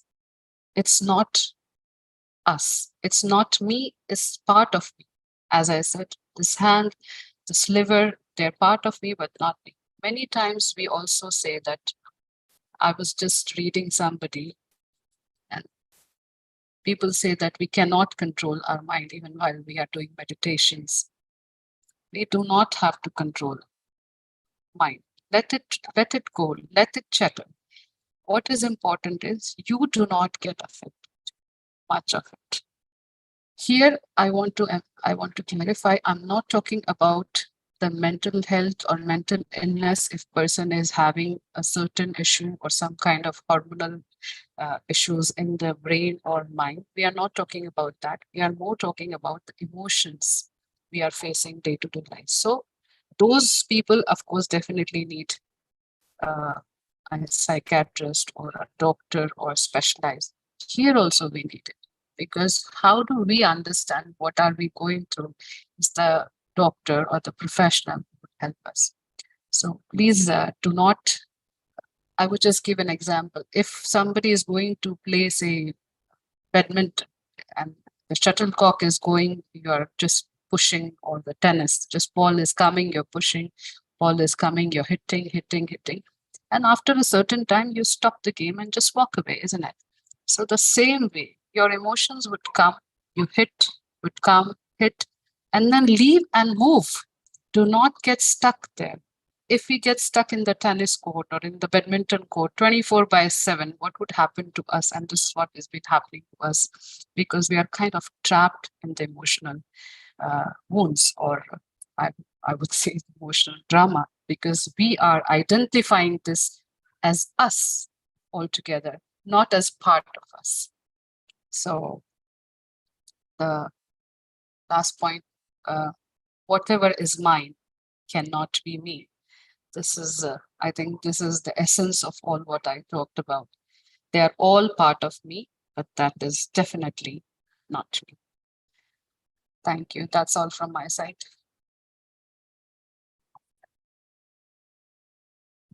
Ji, thank you so much. You know what I loved what you said, that the mind and body are part of us. It really isn't us. You know, this is something we don't tend to really identify with so much. We actually begin to believe that it's actually one, the mind and body. And we were unable to draw that very fine line in recognizing that they're actually quite different. I can see that Mr. Nishit Kotak has joined us, and I want to say, Nishitji, wasn't that so interesting from Diptiji? That was actually quite good. Bear with me one moment. Yeah, Very, that was very actually pretty good. interesting. And I loved about what you said about the bandages. There were some very interesting points there raised, especially about self-belief, self-worth, and how it affects people's perception of themselves, and how to develop a strong self um, worth. Is that the right word? A sense of Yes. self-worth, yes. Absolutely. It's so important, you know. And like you said, it's important to be in that state of I am enough. Absolutely. Yes, absolutely. Being So in that state. I have a couple of questions for Deeptiji. So if you could summarize for us, what is emotional and mental self-care, and why is it important for women's health and well-being?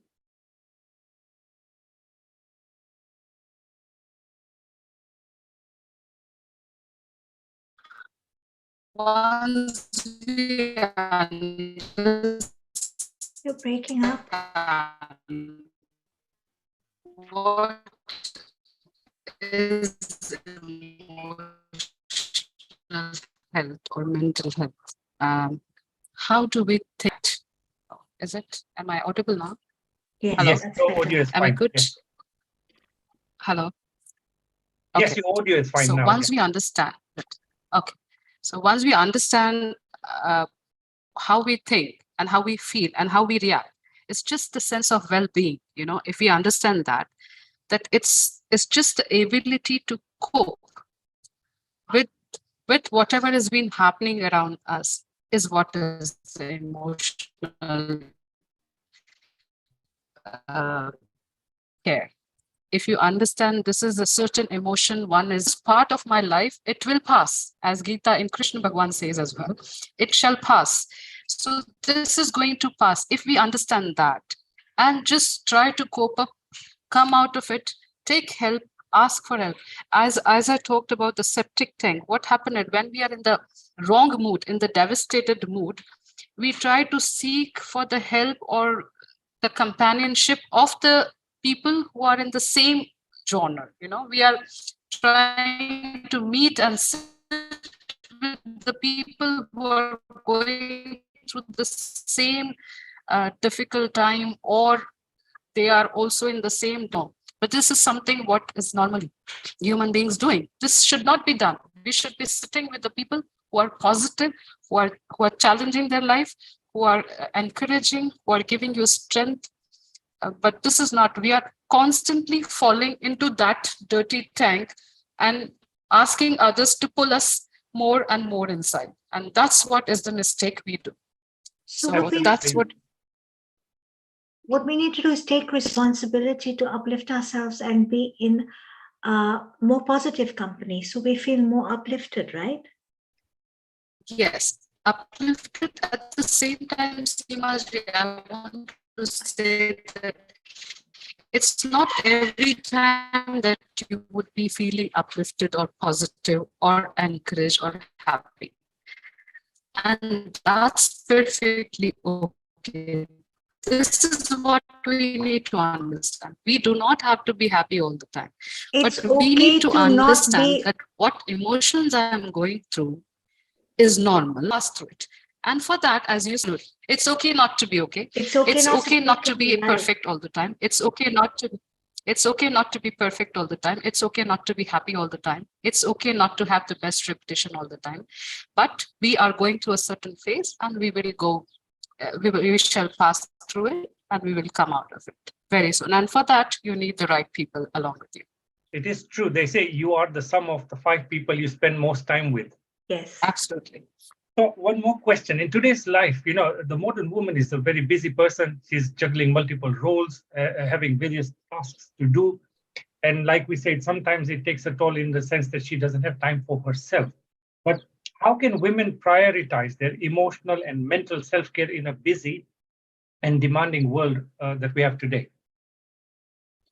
All the women have to understand, if they are not emotionally or mentally healthy, they cannot perform any action properly. So this is not the right way to say. Even I say sometimes, I don't have time for myself. But we should and we must take out some time for ourselves. Get up 15 minutes earlier, sleep 15 minutes late in the car. Give yourself time, talk to yourself, understand what you're going through. This is the need of yourself. If you don't understand yourself, who else will? And if you can't understand that you are emotionally or mentally unhealthy, then what you're struggling with or what you're saying, this is keeping me busy, be it work or family or children or society, you will not be able to perform anywhere properly. So one has to take out time and understand. So You know, I suppose, sorry, Simabit, sorry. I was just going to say, so I suppose step one is recognizing and understanding where you're Absolutely. having the problems. That's step one. Yes. Okay, Yes. Simabit, you were saying something? So basically, it's relating to the same thing. It reminds me of an incident where someone I knew was going through a very difficult period of their time.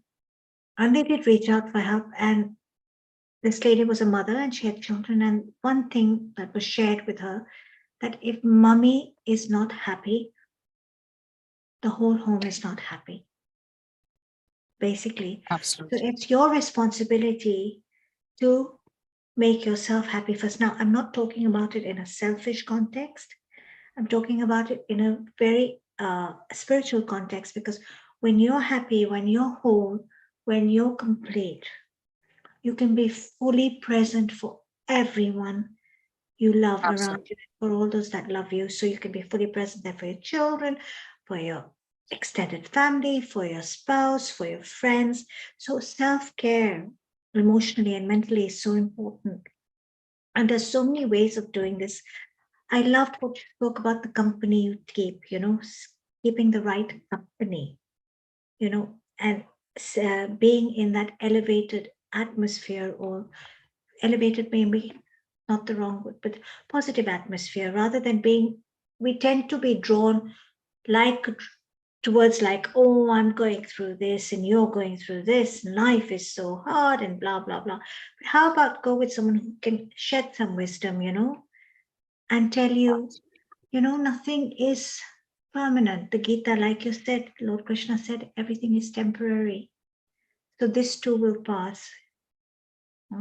It was really, really, really lovely what you shared with us, Then I think a lot of us, we know this, but we need to hear it time and time again.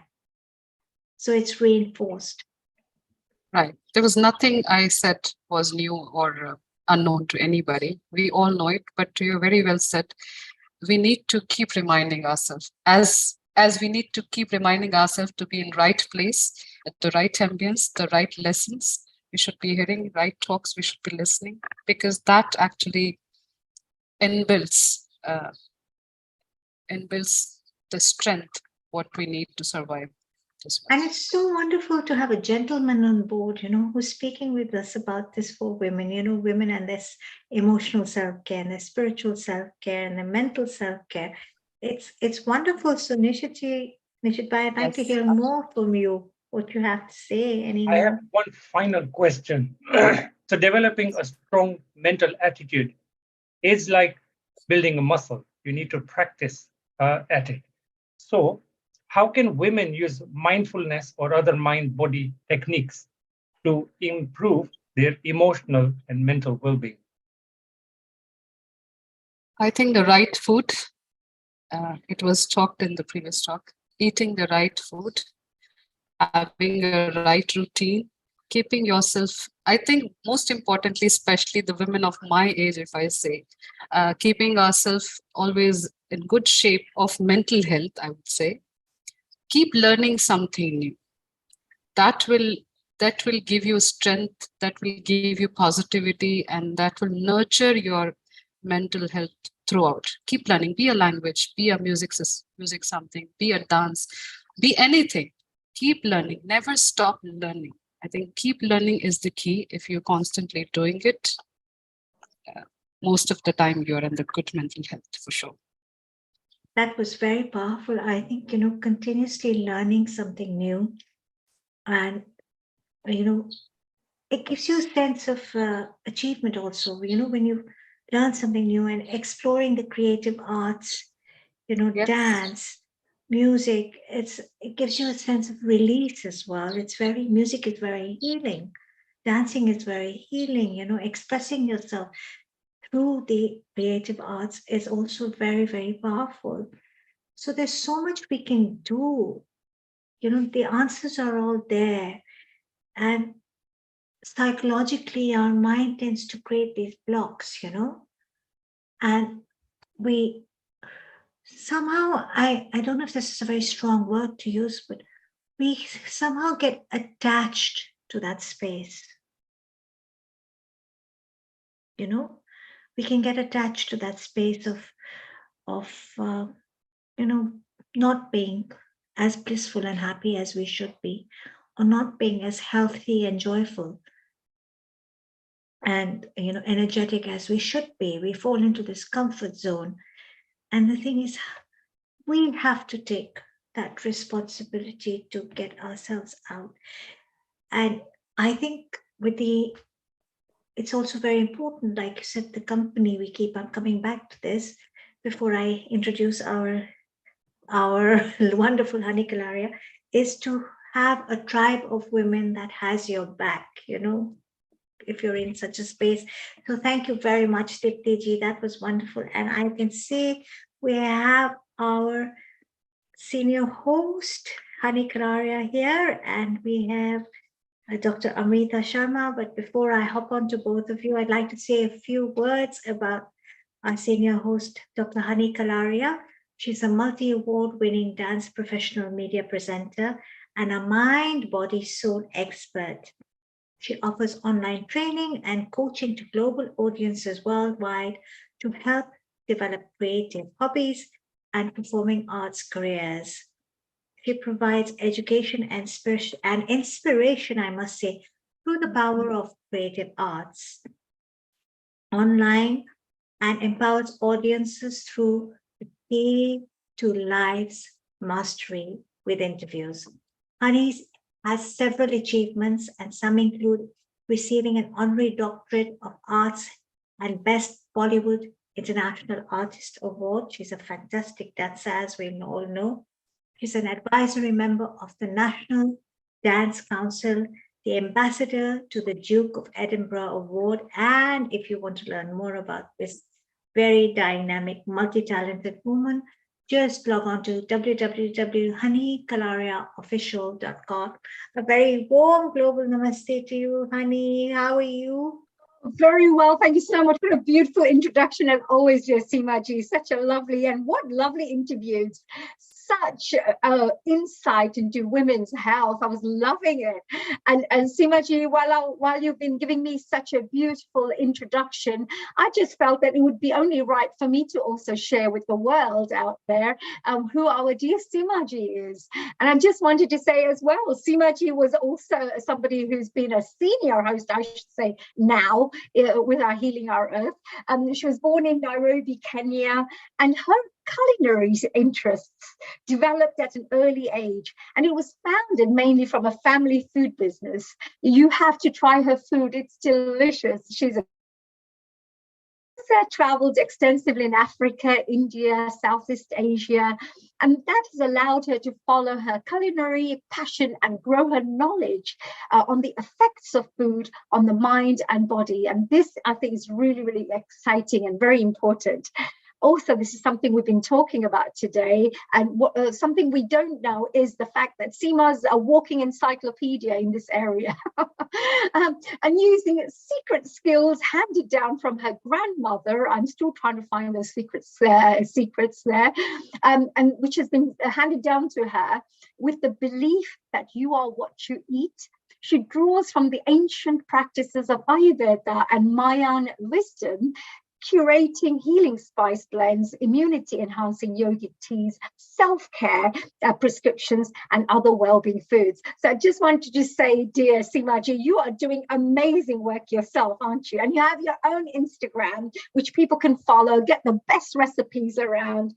And of course, every single recipe that you have, which is Ayurvedic based, is very sattvic as well, good for you, healthy, and helps to enhance women's well-being too at the same time. So thank you, Seemaji, for that. Thank you, honey, for such a kind introduction and such warm, loving words. Yes, food. Speaking of food, food is what brings people together as well, right? Yeah, absolutely. On so many levels. You can be my best friend if you feed me. I love feeding people. Friend, obviously, just feed me some nice street Indian food, and I love you to bits. Then. I love good Indian food as well, and of course, I love South American food as well. Absolutely. Very much. Actually, I was listening to your interview with Dipti Kataria. First of all, if you change the T, it becomes an L. So there's a Kataria and a Kalaria there. Yes. We were probably long lost sisters. But the other thing is, if you've ever done past life regression, I felt in my past life regression that I was in Egypt in one of my past lives. So having Diptiji there, we could have been friends or something a long time ago, many, many lives before.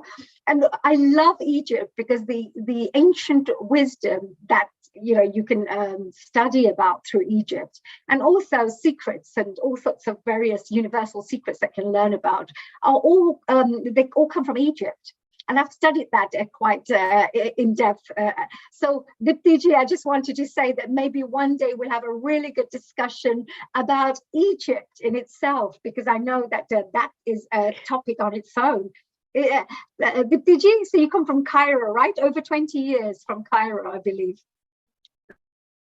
Yeah, that's for sure. We can talk about Egypt, but firstly, I want to say you are more than welcome to our home. Kalaria and Kataria, we can say it's the same thing. Everybody is welcome in Egypt. It's a wonderful place to come visit and see. And stay with us, please. Oh, that sounds really great. Well, enjoy your day. And I would just want to say global namaste to our lovely little Indian Egyptian friend there. And Seemaji, thank you so much. I know we're going to have you back again. I'm going to dive straight into my next guest because she is absolutely a very, very incredible woman. And I'd love to do a little introduction. First of all, a global namaste, Dr. Amrita ji. Namaste.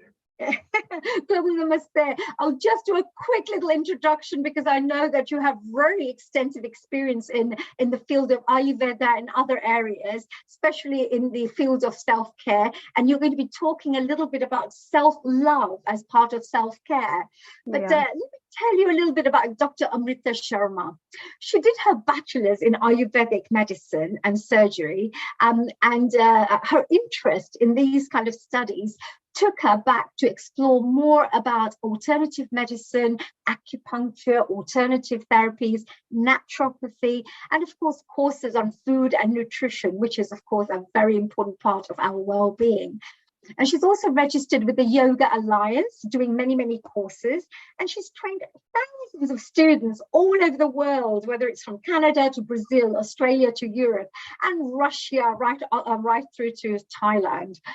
She's got more than 15 years of clinical and teaching experience in the field of yoga, Ayurveda, and holistic healing therapies. And Dr. Sharma has also presented papers and all sorts of things in conferences. She does radio talk shows, she has a podcast, and of course, she's always been sharing lots of her experiences, her knowledge, and well-being tips in all these platforms. I also wanted to find out more, of course, about all her work that she's doing today, that she's going to be speaking about today. But presently, I just wanted to share that she's also working as an assistant professor in an Ayurvedic college, which is in India. She's a diligent, a social worker. And one thing that I love is she's an environmentalist, just like me, because I'm a district chair for the Environment Committee in Rotary. So I'm always working on wonderful environment-related projects. And I know you're doing a lot of great work and community service. So welcome, Dr. Sharma. Thank you so much, everybody, for joining us today. I know you're going to be talking about many areas of women's self-care. So first of all, tell me, how has the program been so far for you? Program for me as a woman had been very beautiful, realizing I am a feminine energy, making me realize from the society. And so first of all, I'd like to say hola to all the beautiful women I can see and globally everywhere. And my journey started with my basic education as a daughter is being nurtured in a small family. My dad is a professor of university. My mom is an artist. So being nurtured in that background to study hard and get marks and then get settled and everything. But my interests with the medicine and with exploring sciences. And I come from the hill station of Dalai Lama, McLeodganj and Dharamsala. So nurturing, coming from the Tibetan side of seeing the monks every day and seeing the prayers and listening to the mantras of Om Mani Padme Hum every day, had been given a lot of inbuilt combination of so many things in my life. I studied in a Christian school and born and brought up in Delhi. And then I just started my journey with my bachelor's in Ayurveda. And I got a chance to be a mother, first of all.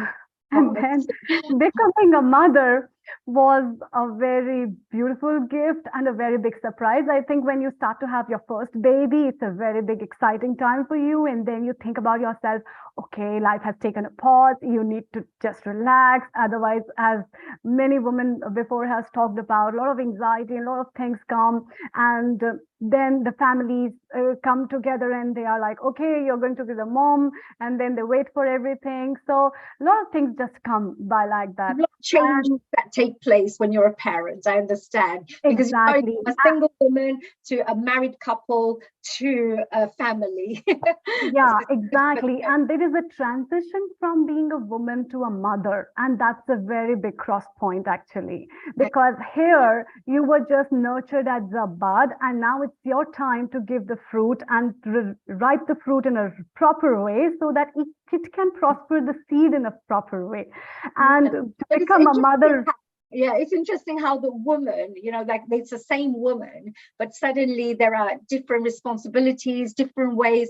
And I understand that it'll also be different ways of self-caring as well, because when you're alone, it'll be a different style of self-care. Perhaps when you're as a couple, there could be self-care in other ways that you have to think about. And being a parent as well, with time restrictions and 24 hours, 7 days a week, working to be a mummy. It's like you probably have other types of self-care that you would have to implement in your lifestyle. Exactly. And so when we are kids, we are just like, okay, there's a doll and the doll is preparing things. She's getting up, she's dressing up, she's getting ready with her interests and hobbies, getting vibrantly flowing in her life.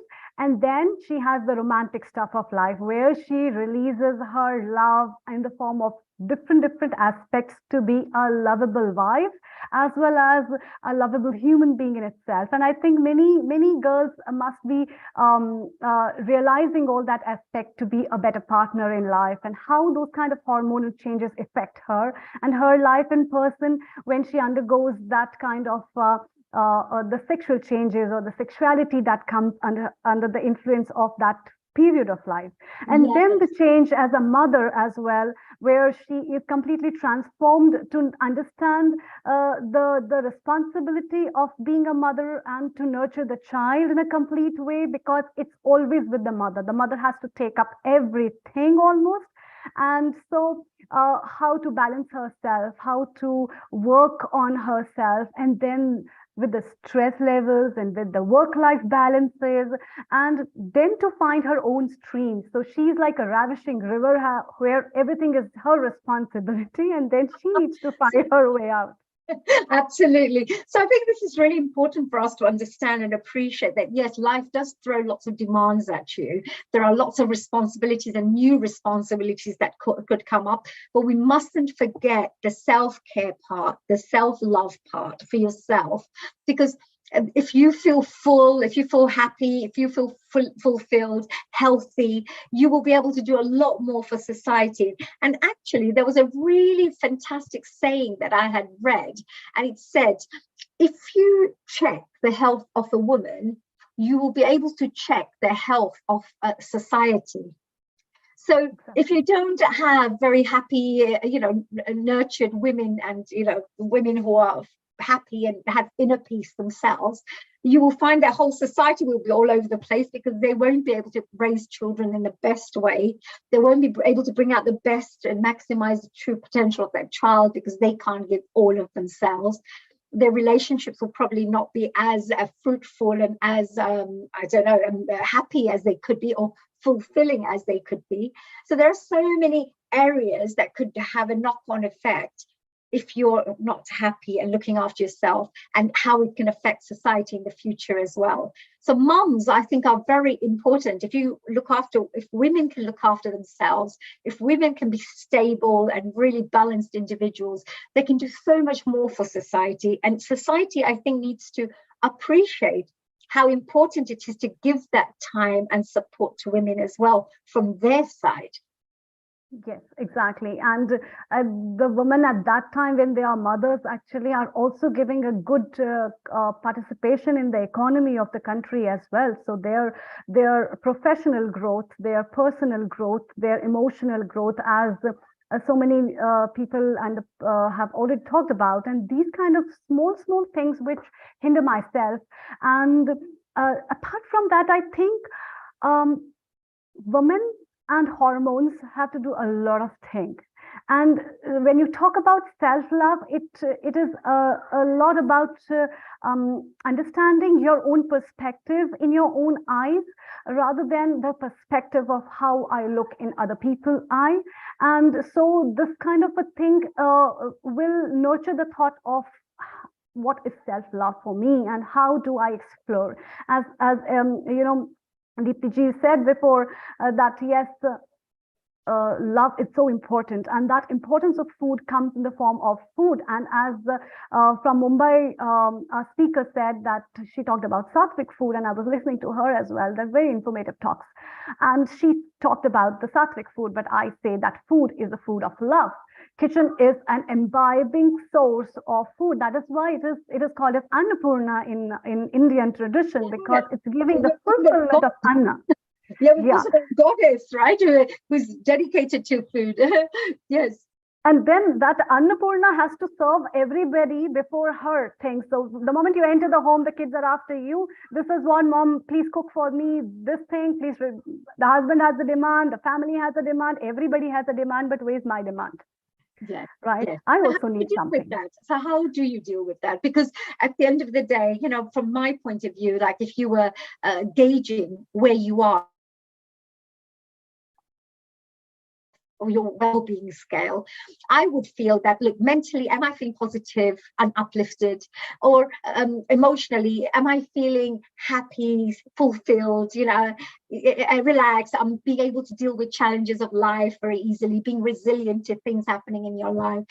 Those things will help me to gauge. And if I'm not being able to cope, I know that there isn't enough strength in me at that time. So as soon as I be able to gauge, where I am spiritually as well, but am I just going all over the place, or do I have nice focus, vision? I have a purpose in life. I feel connected to the whole of the universe in a really positive way.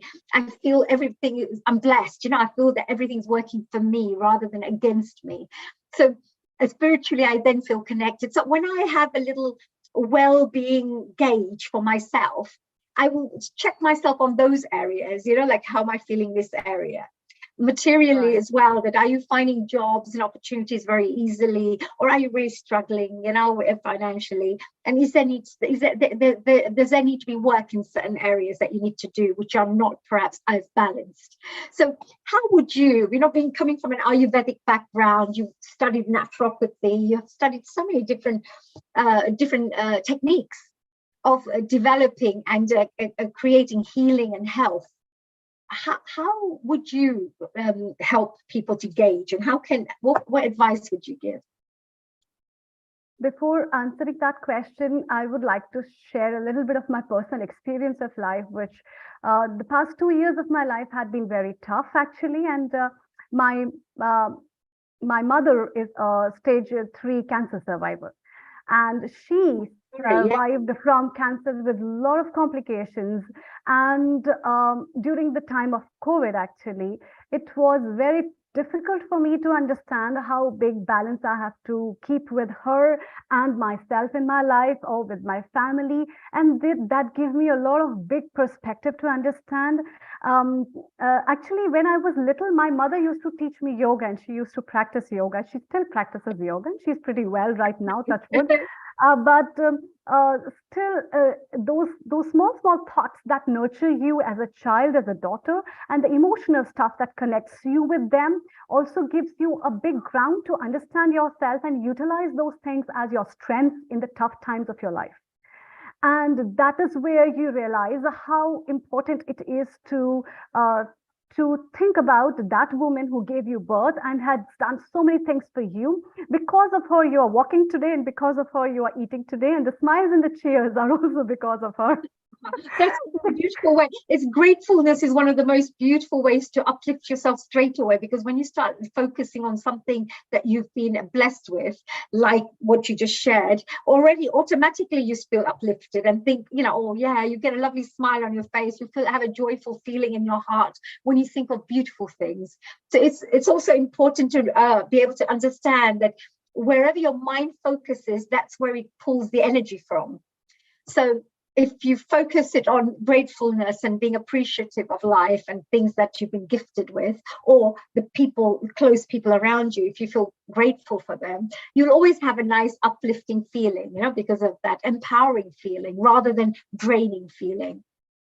Yeah. But apart from that, there are many times in life, because of our hormones, we are being crippled up. And so many times girls comes to me and they talk to me. I don't have anything wrong in my life, but still I want to cry. And I don't have anything depressive in my life, but I just want to have chocolates at this time or coffee, and I want to cry. That is the premenstrual syndrome problems, and there are so many issues. And then the thing is that how do you find the balance at that time? And where do you find the balance at that time? And these kind of stuff, they start with your own self-retrospection about life. And to see the beautiful moments of life. And apart from that, what all things you are giving to the society and what you can take from that, actually. So if tomorrow I'm serving food to everybody, what is important for my plate is also very important. Secondly, I've been recently working on a project in Netherlands with one of a very beautiful lady. She's very young, and we are working on sustainability and food preferences, actually. And when we discuss about food preferences, it is just the lady who has to talk about, okay, my boyfriend likes to eat that, so I eat. That's what. My husband likes to eat that, so I eat. And then the children are eating the leftovers, have to be taken up because it's a big food wastage, actually. So these kind of small things that are adding up a junk in my mind, which I don't want, actually, but because there is a big because in connection with that, and my food preferences change. I don't like much of peanut butter, but because my husband likes in the smoothie, I'm adding it up, right? So, and because of the kids, these things are coming. I was 2-3 days back, I was talking to one of my Israeli students, and she is a mom of 2 little kids. And I asked her, how do you manage your life? And she said, I wish the kids' school start at 7 a.m., but it starts at 9 a.m. and I'm full. I need to make them shower. And then I grab up a coffee and I take a sandwich. On the car, I eat them. And I work the whole day. And then the maid comes to take care of my kids. And then I rush up at 5 o'clock. Then I take them to the park. And then I come home and I prepare the dinner because my husband comes by 10 o'clock and dinner has to be ready. And then I asked her, where is the space for yourself? Yeah. Where So do you where find it that? does go, so there's two areas you've spoken about just now. We've got the hormonal imbalances every now and again that takes place, and chemical changes, which is hard, but it's a natural thing that tends to take place, especially with women, in different stages of their lives or different stages of the year, etc. So there's always these little hormonal imbalances which may be affecting their well-being, you know, and then the second part that you talked about is this busy lifestyle where there's just so much to deal with in life, and the life is so packed with everything. What would you suggest in both these areas of how women could deal with those issues to remain balanced and to think about their own well-being during that time? Yeah, so rather than making the schedule for the family, first schedule yourself. That's very important. Right. So how would you do that? So let's say here you have kids, you have to take them to school, and you have to go to your husband to get. What do you mean? Okay, so give us a scenario so that if somebody's watching us out there, we've got, you know, audiences from over 140 countries watching us right now. So we have people from different cultures, you know, like if there's any specific ways, let's give it a scenario. This is something you could do, for example. Yeah, so for the day, there should be always something that makes you happy. Okay, what activities make you happy? You need to see that actually. Eating something makes you happy, doing something, dressing up something like in a particular way. Today, I want to wear wardrobes have a very big hormonal influence on a girl's life, you know, a woman's life actually. Which earrings? So today I'm wearing these kind of earrings. It gives me a confidence, you know. You are dressed up in such a beautiful way. I feel, you know, so good to see you. Oh, thank you. So that adds up, you know, a cheer and share in your life a little bit. Yes. And because the hormones, which is estrogen, progesterone, they are released, they are affected by many hormones like serotonin and dopamine, which are sometimes taking us back on the negative stuff. So I need to think about those parameters, where and what all things make me happy. My food preferences also should be my priority as per my age and my liking. Yes. Because it is not necessary what everybody is having, it's my preference. It is not necessary what everybody needs, it's my preference, and my preference per age and my liking is also most important. And that should be in the corner of your kitchen. When you need to consume, that must be there. To be very honest with you, when I pack my tiffin right now, I have all the things that I feel it should be important. Lunch boxes, breakfast are so important. Right. Lunch. If I like to have a sweet or a candy, I always keep with me. I always pack a salad with me because I feel like having. If I want a yogurt because it is required for my health, it should be there. It is not that what is available I eat, because that is not affecting me. It's affecting my hormones as well. It is affecting my mental, physical, spiritual, and emotional life as well, because all what we are eating is having an emotional influence in your mind as well. So your hormones are pretty much influenced by that. And that is why the chocolates are the favorites in premenstrual syndrome issues, where they like to have chocolates, because carbohydrate metabolism is affected with the serotonin release, and these hormones make you ease down. So, but everything is not healthy. If everybody's having coffee, should I take or not, or I substitute it with herbal teas?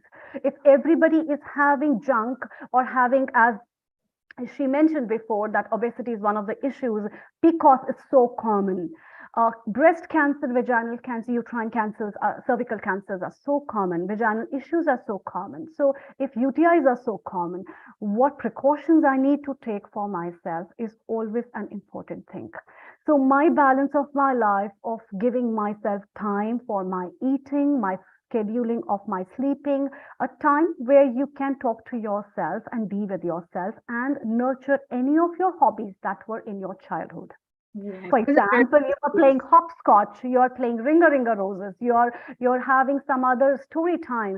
It must be a part of your curriculum every day. And that's what is a part of holistic healing. That's what is a part of self-love, because indirectly you are developing the quality of that self-love and compassion within you through these qualities of habits that you are nurturing within yourself, and to have a broad perspective of understanding what Ayurveda talks about in holistic ways of health, to consider these kind of issues. And very important thing, Ayurveda talks about what I find, there are so many beautiful aspects about Ayurveda that talks about, in Charaka, it talks about urges, controlling the urges.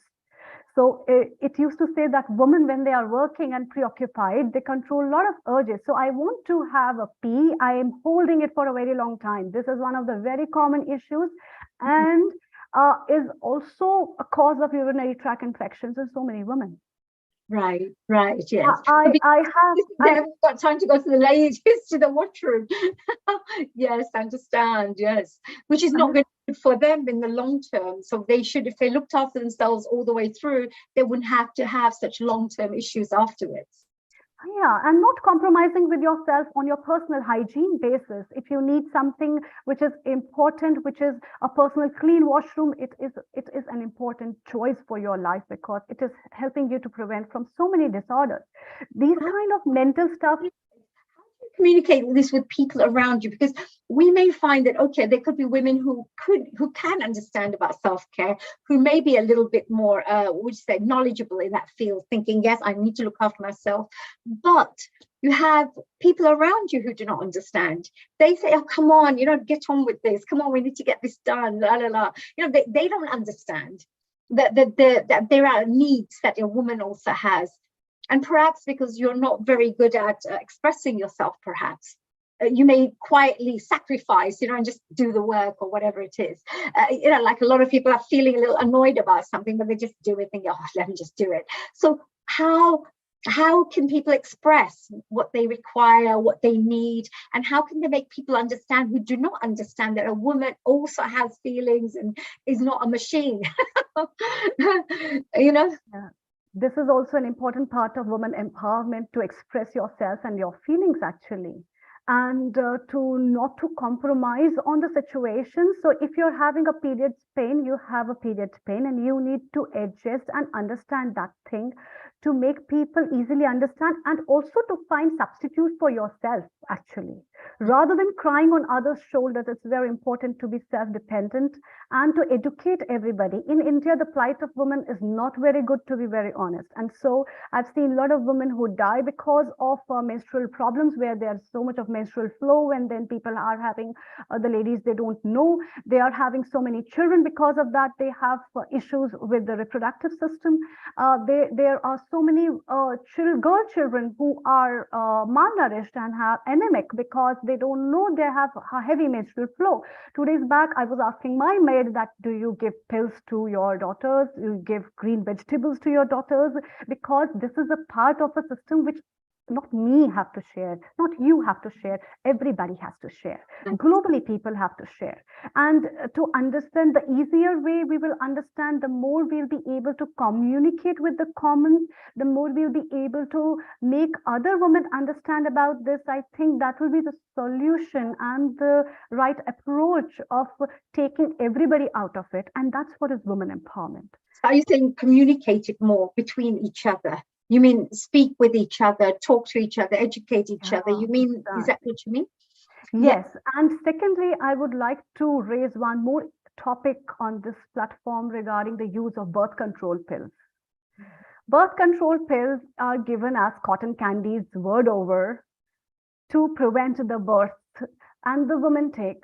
And I personally had an experience with this when a couple of my patients who were young girls who wanted to be a mother came to me, and they said, I cannot become a mother because I was having a birth control pill for many years.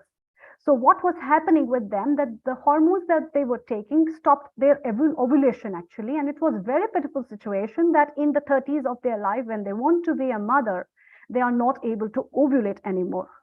And then you're left with nowhere. And I also know a couple of women who are in their late 60s and are still having birth control pills. Right. Yes, because these pills have created so much of hormonal imbalance in them that when they went to the doctor to say that I don't want it anymore and I was just taking it for 20 years and now reproductive cycles have finished, the hormones played a havoc in their body. They gained a lot of weight, their heart rate changed, they had thrombosis, they had a lot of other things. And these things are not being talked about in people. And I always educate people for the wise use of birth control pills. I want to tell the mothers as well that train your daughters, and the daughters should train their friends to understand why I should take a birth control pill, when I should take a birth control pill, and for what reason I need to take it actually. And for how long as well, because at the end of the day, you know, you can't just take medication for the sake of it as well. Yeah. Because and I think there's something very important you've touched upon here, because all medication will always have side effects. So, you know, you have to think about, is it really necessary, first of all, that you have to put something alien in your body? You know, sometimes I see it as alien. I don't see it as normal, because otherwise your normal lifestyle would, you'll be living in a normal way. So I'm one of those people who never takes any medication at all. I'm just one of those people who just no headache pills, no nothing. And even if I had a little pain somewhere, I try, this is how I work anyway, I use mind power, you know, go, no, there's no pain, there's no, you know, I imagine it's all gone and it goes away very quickly. But I use more mind things, but there are various ways different people work differently. But I think medication wise as well, you have Ayurvedic alternatives as well, don't you, and natural alternatives that people could also consider and maybe look into or explore. Because sometimes you have certain medication you can take to here, but you could have something else which is 100% safe and doesn't have side effects, may take longer, but it's a natural way of the healing. Isn't that right? So you could also think about well-being in other ways. Yeah, exactly. Actually, I would not say that, yes, there are alternatives in a way that you'd be not able to conceive because of something. There are certain things, but the question is that the birth control pills are given for a variety of reasons, not only for birth control purposes. Somebody having pimples and acne, you're taking birth control pills. Somebody has skin pigmentation issues, you're taking birth control pills. And a lot of other things, the birth control pills are prescribed. So you're put on hormones, but then these things become a question that you have so many alternatives. You have naturopathies, you have alternative medicine, you have homeopathies, you have Ayurveda, we have so many herbs, we have acupressure, we have so many other therapies where we can cure these things and get rid of the toxins or the physiological hormonal stuff which is coming in my body. But at that time, when I'm a girl and I get a pimple, I'm like, oh my God, I'm not looking beautiful. And everybody points me out. And there's a lot of mental thing going on. And compared to that, so that gives me a pressure I must have. Or the basic education when I'm at puberty and I have my first cycle, I think it's a responsibility of the mothers as well as many other women who should make a girl understand which pill is right, should you take, should you not, what other methods should be adapted, and a lot of things. And in fact, there are many countries where there are cases where because of the pills, there is a high rate of male sterility because it goes in the water and the water has been recycled to be a potable water for drinking. And when males are drinking, it is creating sterility in them. So that kind of small issues. And in my mind, I every time have, though I'm healthy, but I need to take a pill, time for a pill. That means it is in your mind that you have to have something artificial for blocking something which was natural process, and it is definitely interfering your mental, spiritual and emotional health from one side actually. And you talked about the acne, just for people who may be suffering from that, you know, because well-being wise is also confidence. So if you've got women with lots of pimples, they'll feel, oh God, look at me, you know. But at the end of the day, I just wanted to say that sometimes these pimples and things that happen, acne happens, or sometimes I get little eczema here and there sometimes. So I used to have a lot of eczema before. And when I went to a naturopath doctor in Harley Street somewhere, he said that the reason you get eczema is because your liver has toxins in it. So we need to clean your liver. He gave me a 1-month program where you just have water and clean up your system and flush things out. And after that, I never had eczema again. So it's sometimes you have to go through a little bit of 1 month of trouble, maybe thinking, oh God, 1 month have to be kind of quite strict. But that 1 month has helped me for my life get rid of eczema. And very rarely when it's only very hot or heat, you know, sometimes you get little rashes because of the heat. But apart from that, it just disappeared. So sometimes I think when people are trying to push things down, it may be better to go inside and clean up everything so it doesn't come back up again, you know? So just a little thought. Yeah, there. because the gut basically is a ground for all the toxins. Everything what is coming is from the gut, and so there are a lot of hormonal changes that takes place in puberty. Many girls, they get acne and pimple on the face, back, as well as the shoulders, and that is a type of the cyclic changes. But then how do I adjust myself? Cleaning yourself, maintaining your hygiene, keeping, most of the time it's related with the fire element in the body. And so if you're already having a high fire element, you have to cure that part of yours. Gut health is very important. And secondly, keeping yourself hydrated all the time is so utmost important. Water is water and should be taken, and that is very essential for a woman. People don't realize urinary tract infection, vaginal issues, gut issues, a lot of other things can be removed if you're having a good gut health, and then hydration will help that as well. We have got a lot of other herbs that can be utilized for that, as well as the mud therapies. We have got kachanar, we have got many other herbs in the sense of neem and other kind of stuff. Aloe vera itself is a very good herb.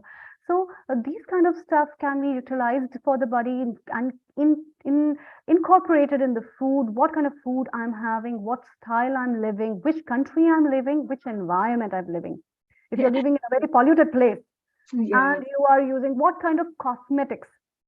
And again, integumentary system is one of the very important systems, and it covers up a huge economy of buying and selling of cosmetic products. There are a lot of cosmetics, and we, in a competition to look much more beautiful in eyes of others, actually use them, and then we suffer. So what true choice of cosmetics do you do for yourself is also very important.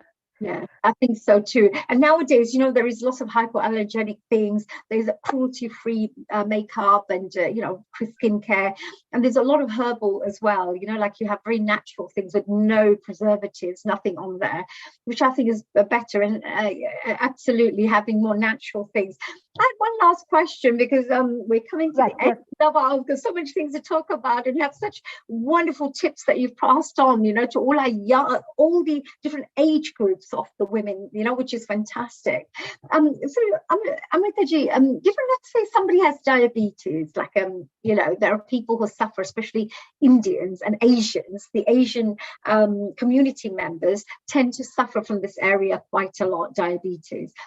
Some people say that, you know, with diabetes, or sometimes you get fluid retention in your legs and things like that. There's all kind of issues that start working from diabetes. You have kidney issues, from kidney issues you have water issues, fluid, and then you start getting edema in your legs, etc. So I just wanted to ask, because we're sometimes people asking us this, when a doctor says don't drink too much water for fluid retention, is it good not to drink water, or is it better to drink lots of water and do something else? Because I thought water actually flushes out your body, and you should be drinking lots of water. So in Ayurvedic terms and naturopathy, is there any rules where you don't drink a lot of water?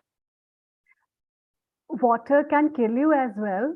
I have seen people dying due to water, but why are you drinking water? That makes a difference. When I'm saying that we should have water is for a healthy person, but there are a lot of kidney issues where people should not drink water. People with kidney disease should drink water, but most of the time the flushing out doesn't happen properly.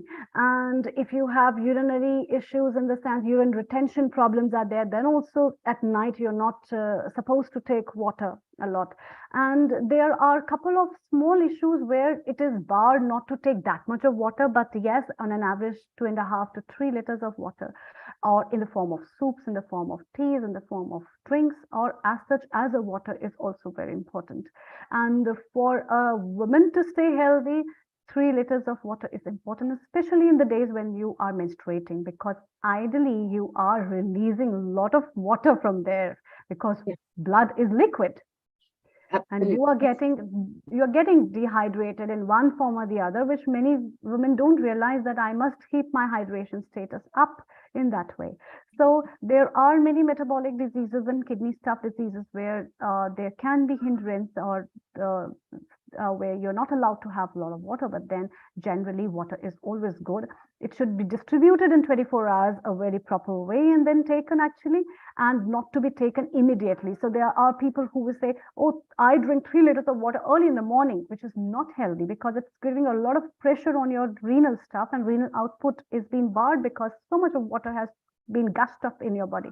So drinking water ideally in the whole day will be making a balance of homeostasis between your cellular and your gut spaces, and that will be helping you to give you a good cleansing in many, many forms actually.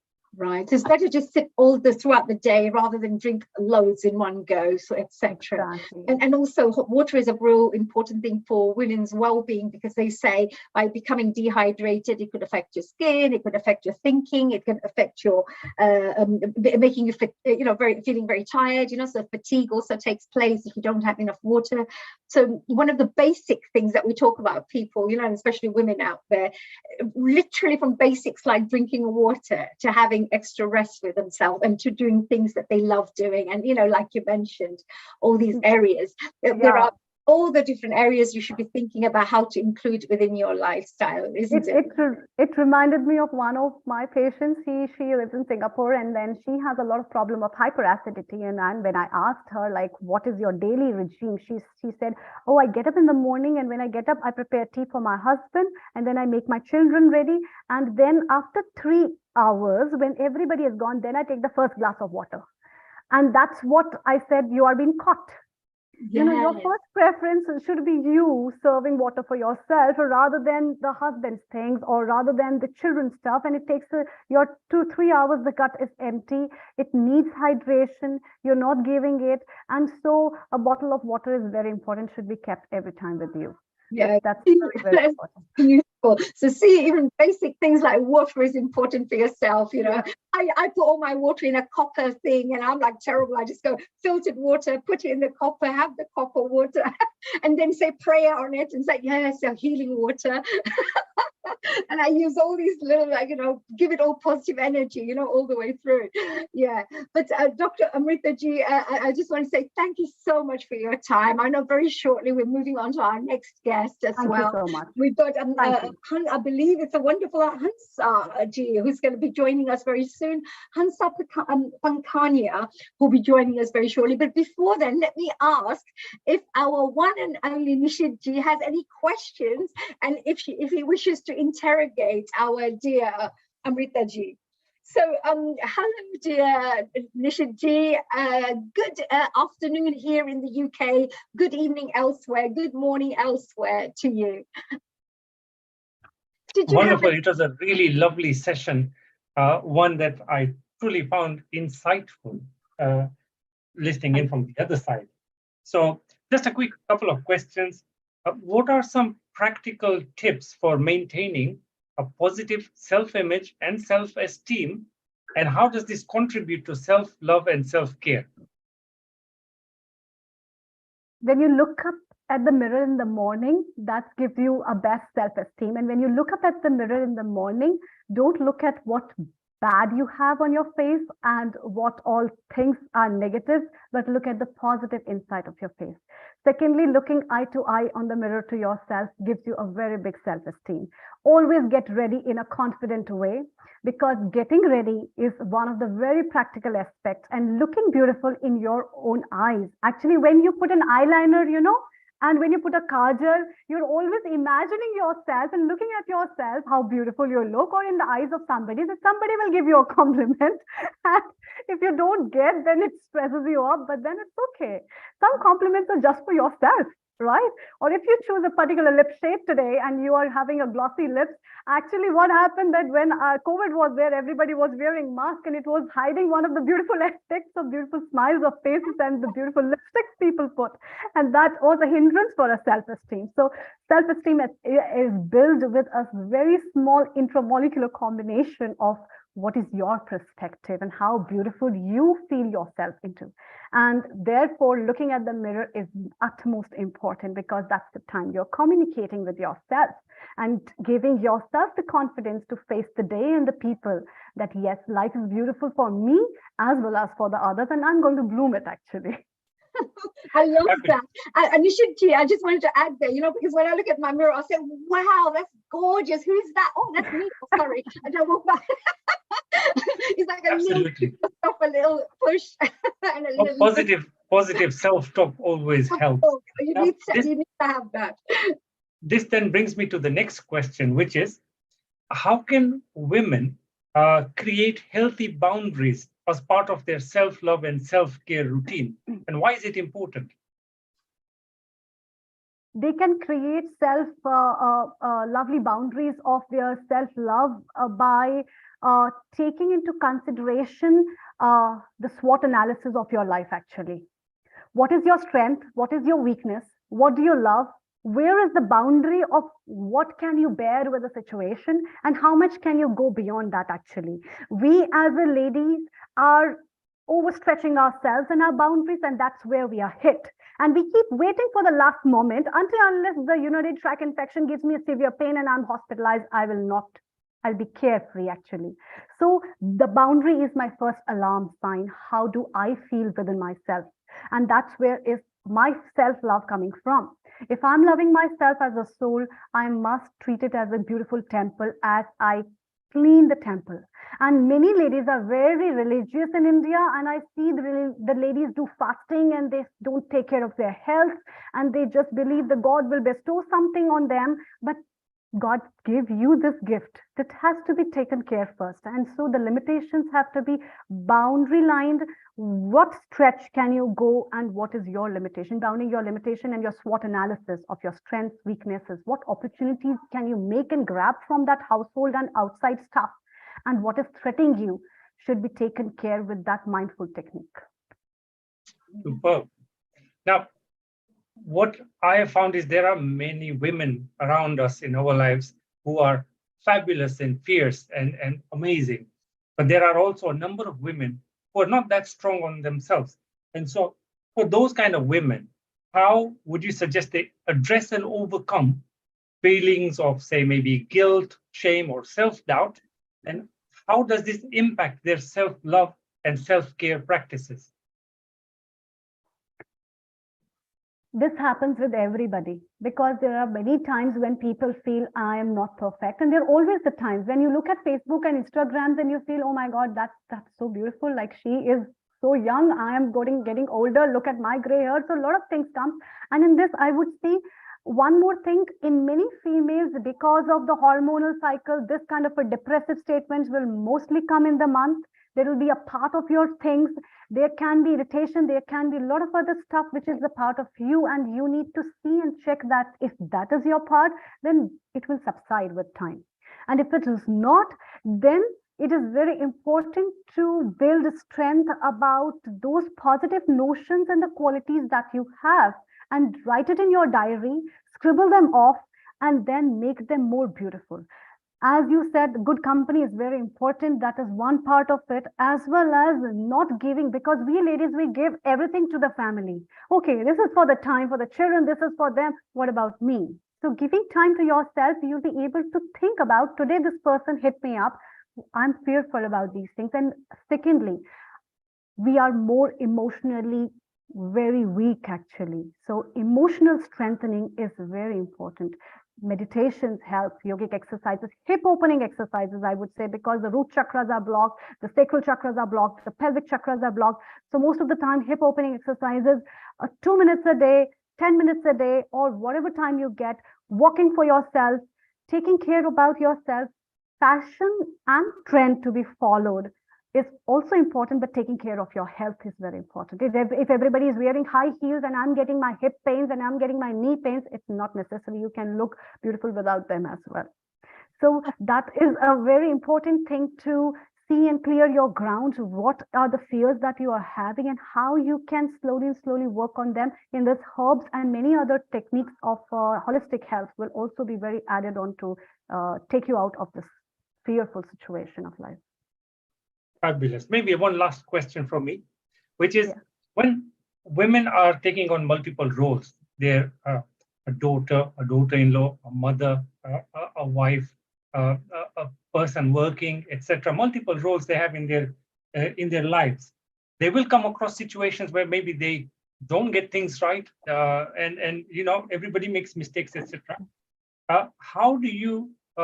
What advice would you give to somebody on how they can improve their self-compassion, forgiveness, and self-acceptance? Because I see sometimes people have a hard time moving on from past mistakes or past regrets that they have.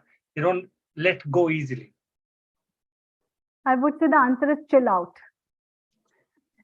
Chilling out in life is very important. Hormones make you think a lot. Hormones force you to rethink, and we females, we really think a lot. Even if there is a small thing, we make a huge things out of it, and we build the guilt accordingly. Oh, today I haven't served the biscuits with the tea. I haven't served snacks with it. The cup was not right. It wasn't washed properly. It's my thing that I have added a filth on my head, which was not required. And a human being has a habit of making mistakes. I should learn from my mistakes. Chilling out in life is utmost important. Mistakes can come, but when you come to add on to it, that next time if you think you are guilt, it's not about feeling the guilt. It's about correcting the mistake in life, actually, I think.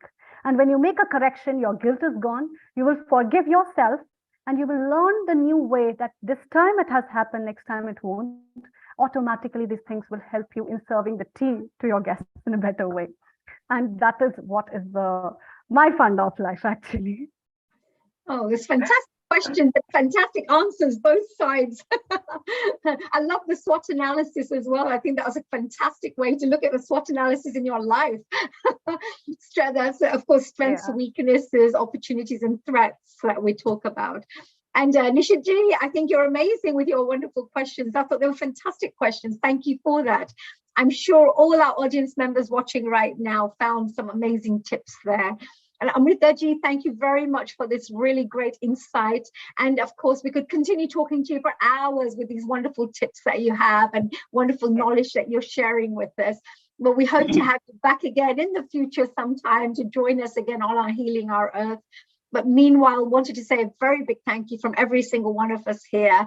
And whilst we have Seemaji here, who's of course my co-host here today, perhaps she has one last question to ask you before I introduce my next guest. Seemaji, did you have any final questions? I think Amritaji had it all covered, Fantastic. Oh, amazing. It's wonderful and very insightful. I hopped on a little bit in between, so I missed half of it, but very interesting. And I think prioritizing our self-care, as you said, we always put ourselves on the back burner as women, that I have to do this, I have to do that. Like you gave the example of the woman and drinking water. And she said, I don't have a glass of water until 3 hours after. We don't do it intentionally, but they say it's because we have responsibility and we take responsibility. And responsibility actually makes you powerful in the context that it makes you very, very strong, that I need to do this for my children. I need to do this for my extended family. I need to do this for whoever. But with that responsibility comes one more thing, and that is taking responsibility for ourselves. Which is something. Seemaji, this is a bit of a cultural thing as well, because sometimes you find women who feel that by sacrificing, they're doing something good. Look at me, I look what I've done for my family. I better not to, I better put them first, and then I'll be accepted. Then I'll be considered as a good wife, or whatever it is. You have these cultural things that are there behind the scenes that has shaped your thinking, and that stops you even thinking about yourself. So really the education has to come there, where you say, look, at the end of the day, I know there are cultural beliefs that this is how a woman needs to behave, and this is how they should do, and they should sacrifice their dreams and ambitions for others. But there is a balance in everything in life, isn't there? There's balance in everything. There has to be a balance, and it's actually drawing a fine line between sacrifice being unselfish and not sacrificing being selfish. you have to find that very fine line in between, and this is something that I have learned over the years myself as a mother, coming from a culture where women are take responsibility for their children, for their family, etc. And you have to draw that line and say, okay, I am taking this time out for myself, and I'm not going to sacrifice this because I want to be able to be more 100% there for everyone else later. I'm taking time out to rest now because I've got back pain, so that I can prepare a fully fledged meal for all of them in the evening rather than just give them soup and toast. Yeah. It's something I as would say- simple as that. I mean, Yes. it's Yeah, so yeah. important. Yeah, I would say that's not a part of selfishness. I would say it is just about taking care of yourself. When we teach children that you should take care of yourself, I must also take care of myself. So Yeah. that is what is one small role of changing with this. But it's And also let me tell teaching your you, children, Simaji, it's also teaching your children to be that way, because by you being who absolutely, your daughter will make the same mistake and they will look absolutely. after themselves. So it has to come from the family, like the mums and the dads. The The way values they of behave is family. what the children will follow. So you have to remember that it's by you sacrificing, you're actually not teaching your child the right way of being in the future as well. So if you look at self-care, the child will look and think, okay, I'm important too. I have to think of me too. And not in a selfish way, like you said. I feel it's not only from the family. I feel the current education system that the children are following do give them these tools. Thankfully, Yeah. I feel there are many, many more tools Yeah, available now. Being in a school, dear Simaji, being also working in the school system myself, education system, I find that parents always have the important responsibility, because the children are there.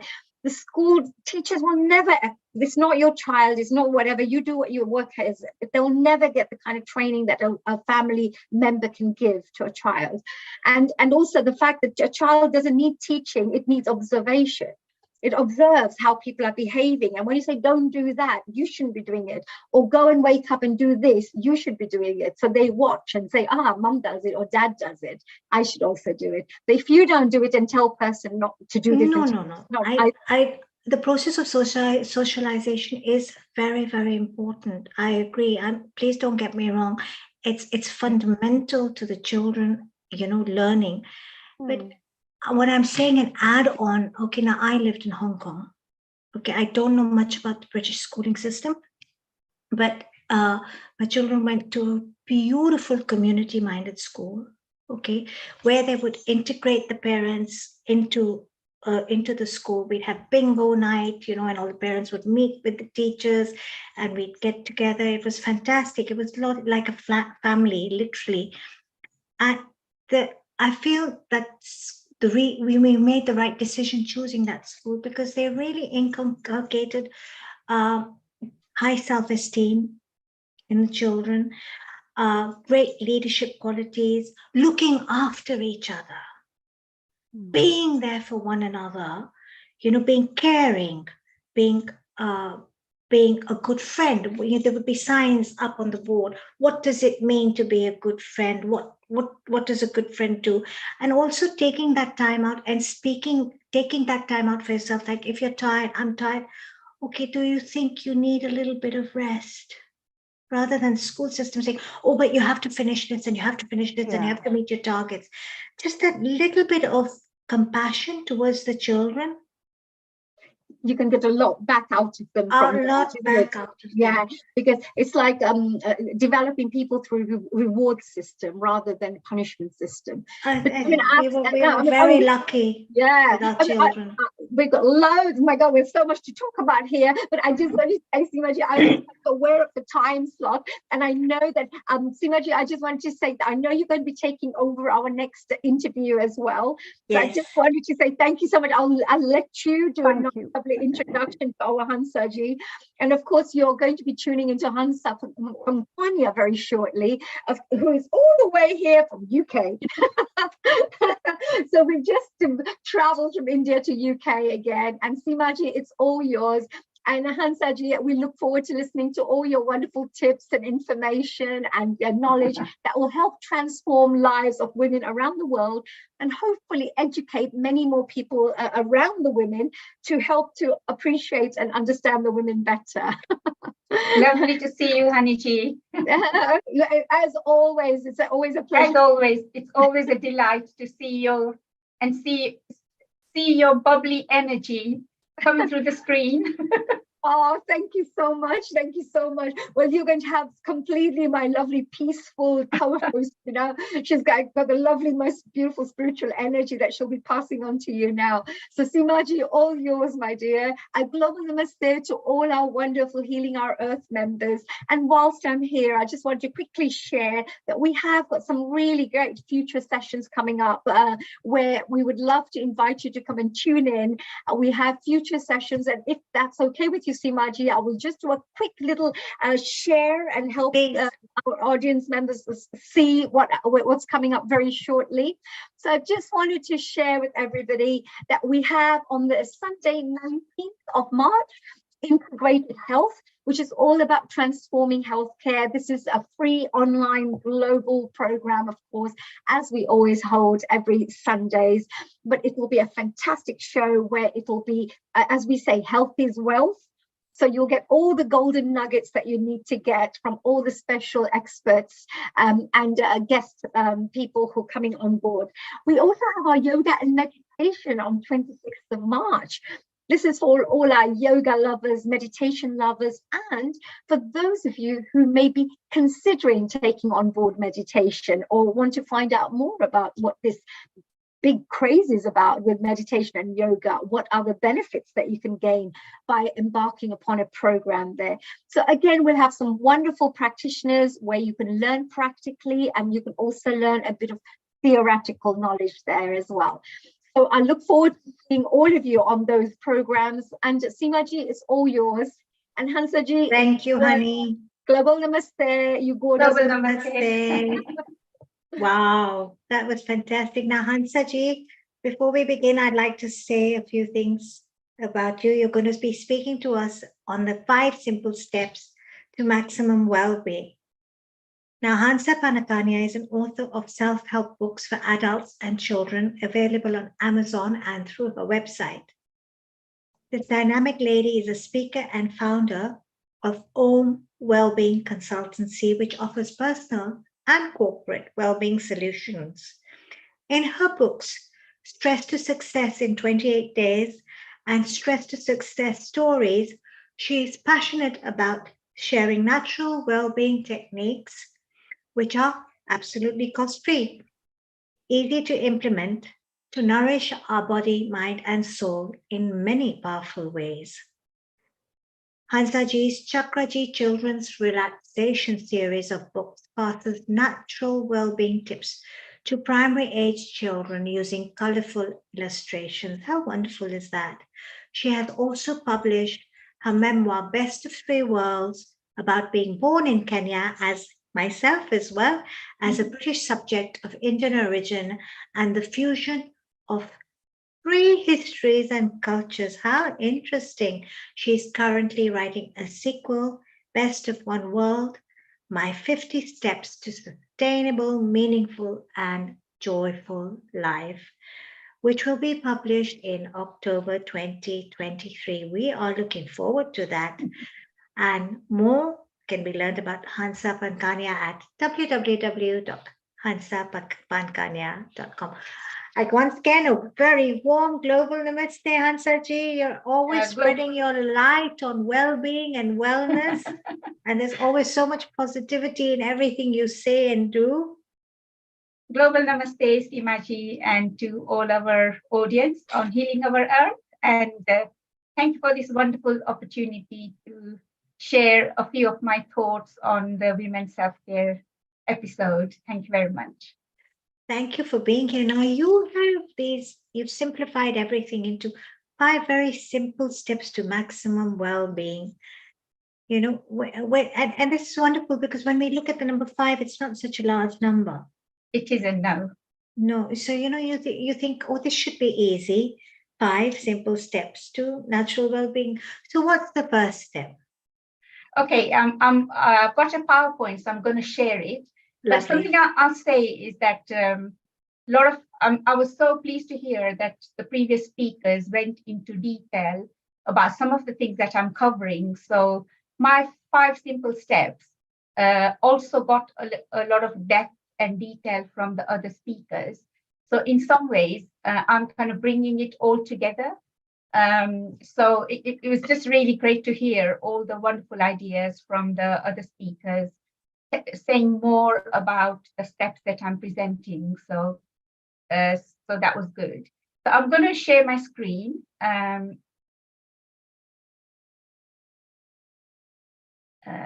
Okay, can you see? Yes, we can. Everybody can see? Okay. Right. I'll start off by giving an overview of my presentation. So I'll start off with having an understanding of what well-being is, and the concept of well-being, because it's really broad. And I'm looking at well-being from a holistic perspective. And I'm looking at what's not well-being, So if you're in imbalance and you are not feeling totally in tune with yourself and in total well-being, what are some of the signs of this? And then once you have identified the signs within yourself, I'll tell you about how you can reinstate this balance for optimum well-being by following just 5 very simple steps every day. And then I'll ask all our audience today to, whatever they're doing, to finish up whatever you're doing. And then in about 15-20 minutes, I'll take you through a relaxation practice, which is really, really powerful for well-being. So if you just finish up whatever you're doing, and in 10-15 minutes, make sure you're sitting by the screen, ready for this wonderful relaxation practice. And then at the end, there'll be some room for questions and answers. Okay? So what is well-being? Well-being is a very broad term, and the Oxford English Dictionary defines it as the state of being comfortable, healthy, or happy. Now, this is very vague, and well-being means different things for different people. So let's get an understanding of what might that be for all of us. So for me, well-being is not just about our physical body. It is about the total feeling of peace within oneself, but also with our outer world. And it's the ability to be resilient and be able to cope with any challenges that we face. It's that feeling where you feel enriched with loving relationships around you, feeling fulfilled in the direction in your life, and basically feeling content in all areas of life. And if you're living your dream life, basically, you are probably experiencing a total well-being. So it is much, much broader than just your physical body and physical well-being. So the first thing in terms of addressing our well-being is to remember that we are a human machine. So we are a bit like a machine. So if you just service one part of a machine, it's not going to run properly. So for our human machine to have total well-being and run properly with all its aspects, we have to attend all parts of our human machine for total well-being. And a really, really important point I added when I was listening to the other speakers is that it's not selfish to look after ourselves. In fact, looking after ourselves is about looking after everybody else, because if you're feeling very tired and if you don't look after yourself and you burn out, think about the quality of care that you're giving to other people. So if you want to give that full attention to other people and look after other people in the best possible way, the first thing you have to do is you have to look after yourself, because if you don't look after yourself, the kind of care you give to other people is not going to be very good, is it? So looking after yourself is not selfish at all. It is really about also looking after everybody else. And so when you're not well, your body will tell you, we have to look out for the signs that our body says to us that we're not experiencing total well-being. And you must assess the root cause from a holistic perspective. So you have to look at the whole human machine to see where the imbalance is coming from. And so from the mind, body, soul perspective. And here are some indicators to show you when you may not be in total well-being. What are the signs of imbalance? What does your body have to cope with every day?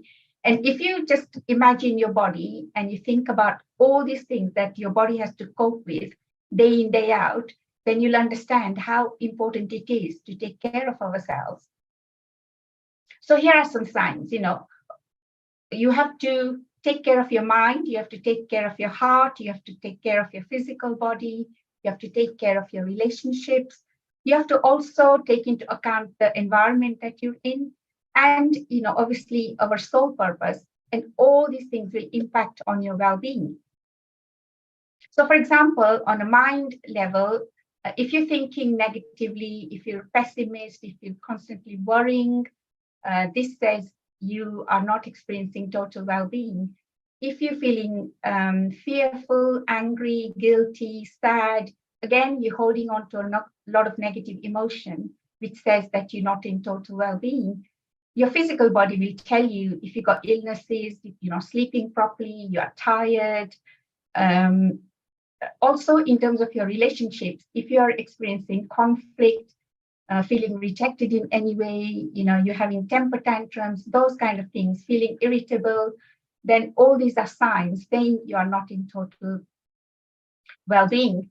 And also, if you're living in a polluted area, the climate change things would also impact on your well-being, noisy environments, all these things impact on your well-being.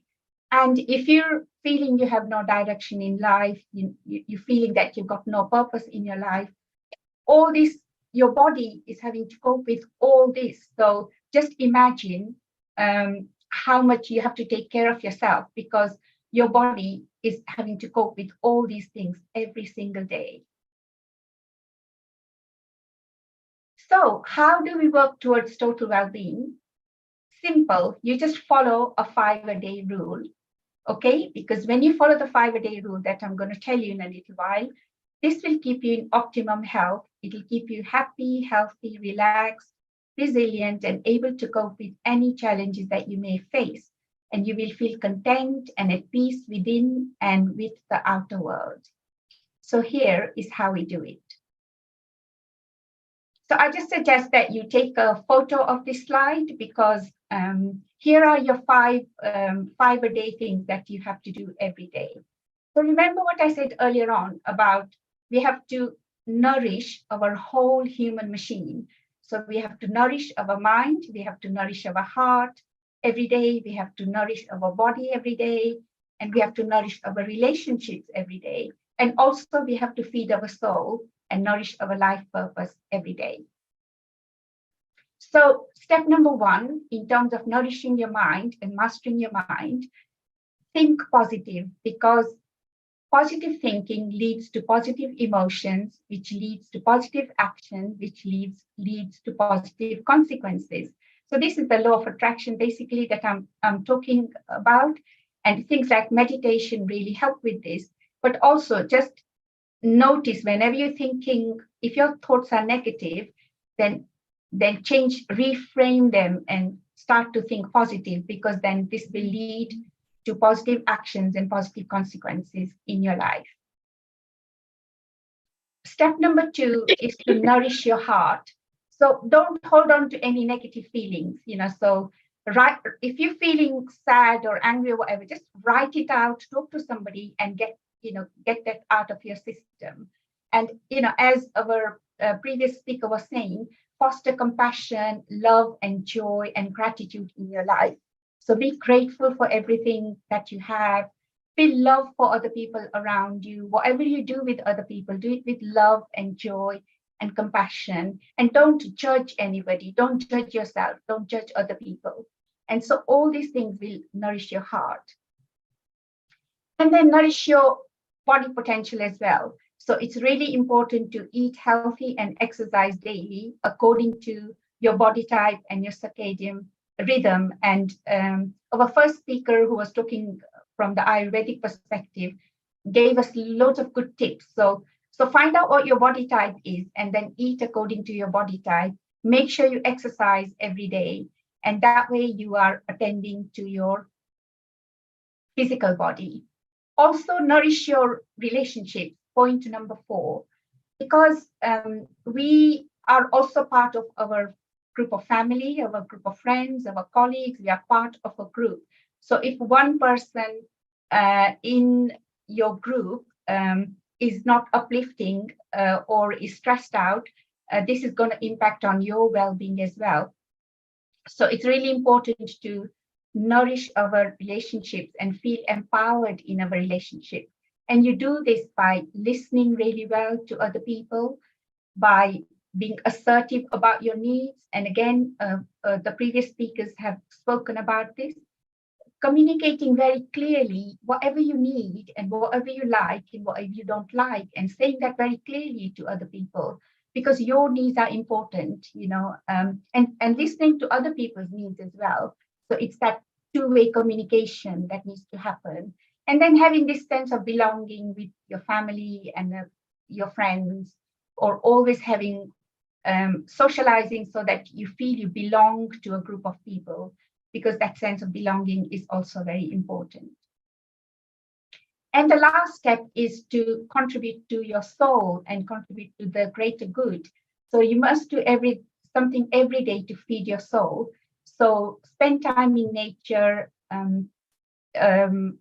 exercise acts of kindness, and share your unique talents, because all of us have something unique within ourselves that makes this world a better place. So you must share that, and that will really, really feed your soul.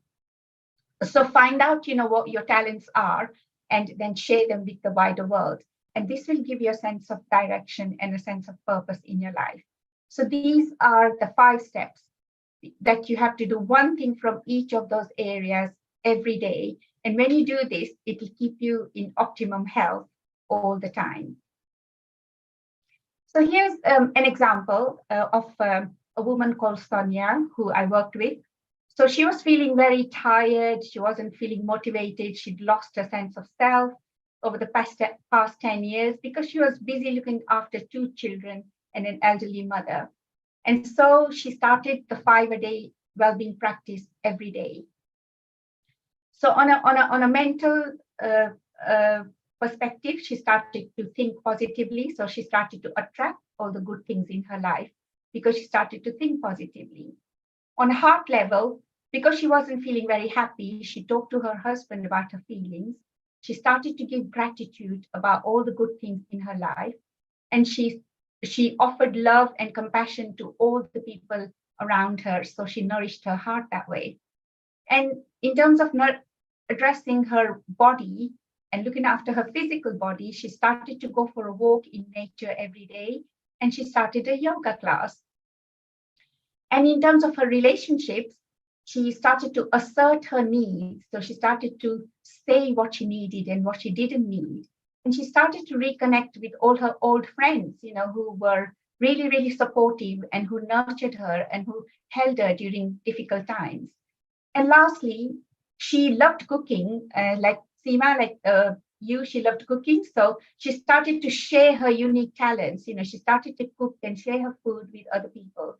And that gave her a purpose in her life and direction in her life. And so after a few weeks, her well-being increased and she felt more at peace with herself. And she continued to do this, and she continued to feel stronger and stronger and stronger in herself.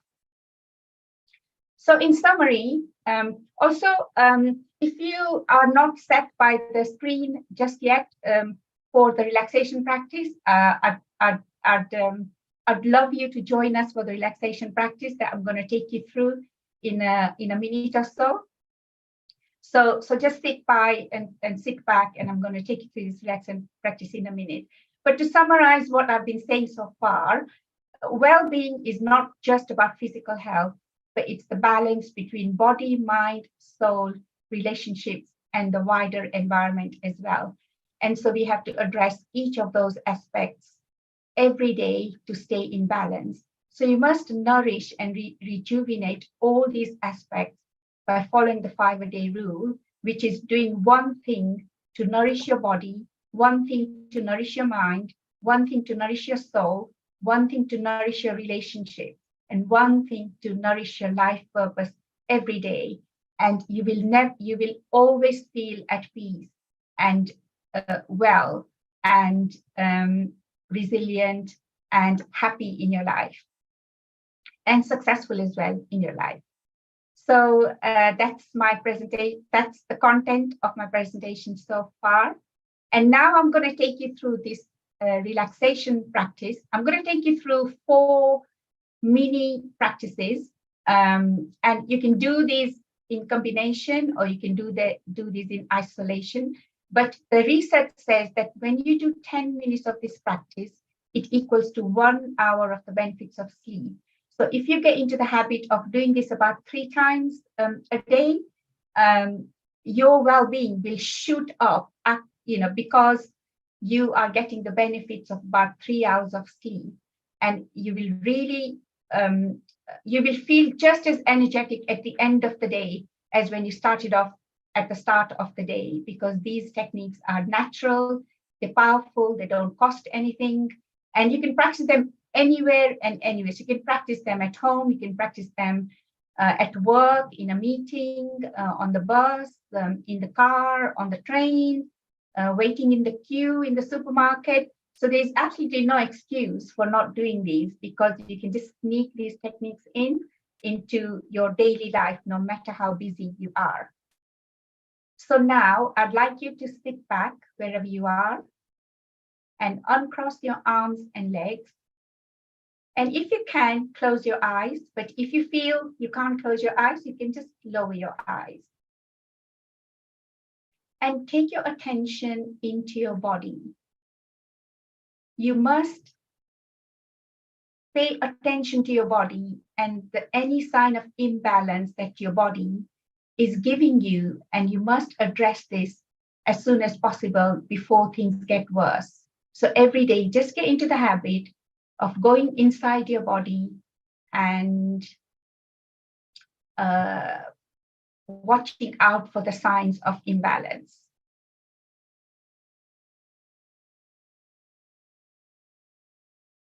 And now take your attention to your breathing. When you breathe in and out, there's a rise and fall in your chest and your belly.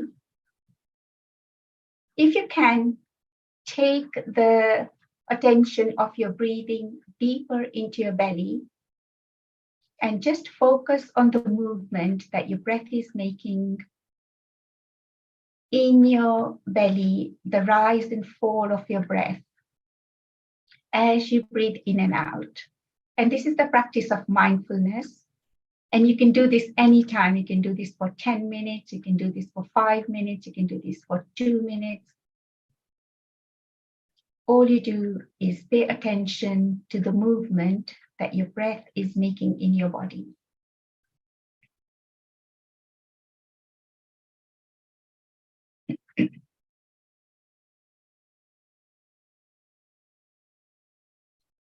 And now I'll take you through the body scan. It's also called progressive relaxation, where you relax each part of your body in sequence. So please take your attention to your face and relax your face. Relax your forehead, your eyes, your nose, your cheeks. Your lips are slightly parted, and relax your chin. Imagine a mask is slipping off your face and your face is completely relaxed.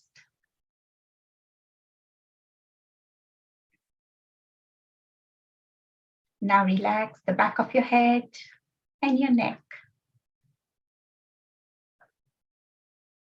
And now your shoulders. We hold a lot of tension in our shoulders, just to drop your shoulders and completely relax your shoulders.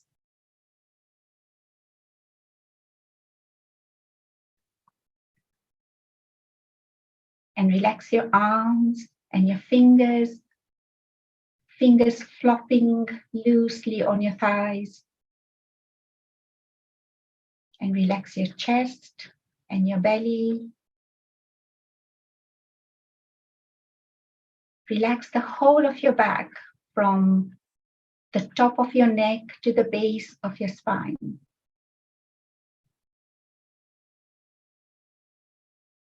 And allow this wonderful relaxation to flow down into the lower part of your body, into your pelvic area, your thighs, your knees, your lower legs, ankles, feet, and toes.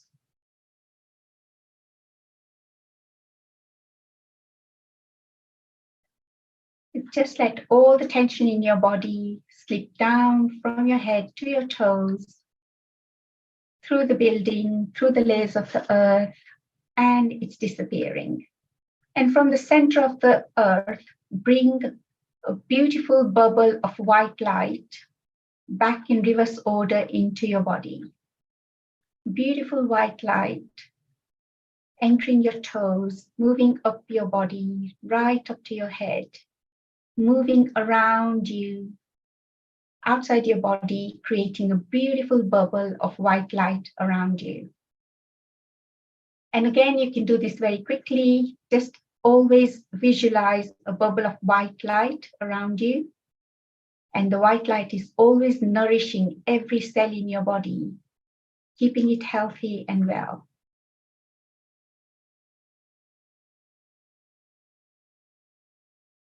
And the last little technique is meditation. And there's nothing complex or complicated about meditation at all.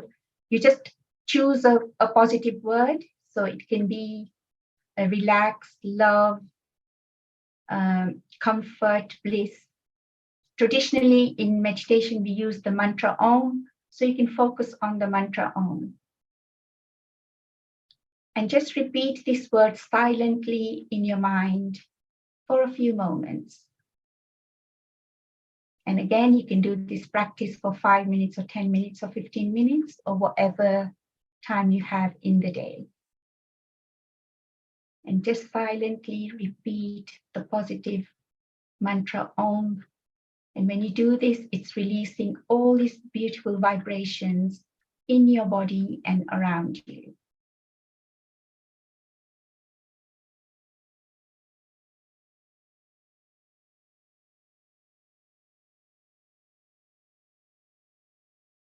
And now take a deep breath into your belly very slowly.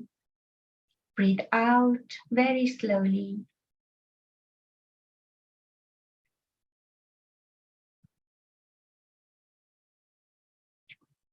Gently open your eyes.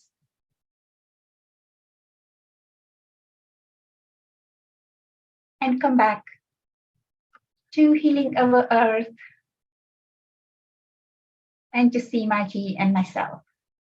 I'm going to try and stop sharing now. So if anybody's got any questions, stop sharing. That was so wonderful, Hansaji. In fact, when you asked us to pull the energy, white light from the earth back up, I got a tingling sensation and like jerking sensation in my shoulders.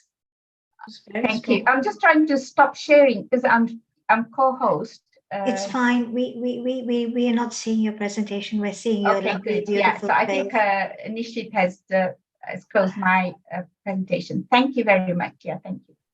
That was very, in fact, Lataji, one of our panelists, has said that was massively amazing, and I couldn't agree more. I think you can hear it in my voice that I'm feeling more relaxed. My voice has got this sleepy tone to it. I could just go down and lie down right now. I'd love to ask Nishitji how he felt with that wonderful meditation or the mindful exercise that we just had. It was very. So please remember that this what we just did is equivalent to about half an hour, 45 minutes of sleep. And so if you just do these little things in your day, these little relaxation practices in your day, and build up to about half an hour in your day, can you just imagine how much difference it would make to your well-being? And it doesn't cost anything at all, doesn't take a lot of time. the topic for today is women's self-care, but I think these tips are applicable to everybody. So Of course, yeah. But especially women, because we are so busy and we don't keep time for ourselves. So all I'm saying is just make 2-3 minutes for yourself in the day. At the a good tip is at the top of the hour, so 8 o'clock, 9 o'clock, 10 o'clock. Stop for 2 to 3 minutes and do some of this practice. And you will see that at the end of the day, you will feel just as energetic as you did at the start of the day. I really enjoyed your 5-step process that you laid out on the slide. And I could totally relate to the case study of the lady that you shared. And her progress over the time was very encouraging to see. It just gives people an idea that, look, if you just take charge, if you take control of your own progress, there is a way out. You don't have to just give up and accept things as they are, but you can definitely have a better quality of life. You just need to take a little bit of positive action and perhaps buddy up with somebody to make sure that you get that done. Yeah, I think the another very important point is that if you want to be well and if you want to optimize your well-being, only you can do it. Nobody else can do it for you. So no matter how much somebody loves you, they can't exercise for you. They can't eat healthily for you. They can't meditate for you.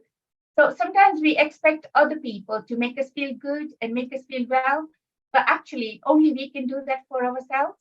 Because even if I love my husband to death, I can't eat healthily for him. I can't meditate for him. I can't exercise for him. Only he can do that for himself. So it's as women, it's remembering not to depend on somebody else for our well-being, because only and in fact this applies to everybody, as you say initially, because only you can influence your well-being. Nobody else can.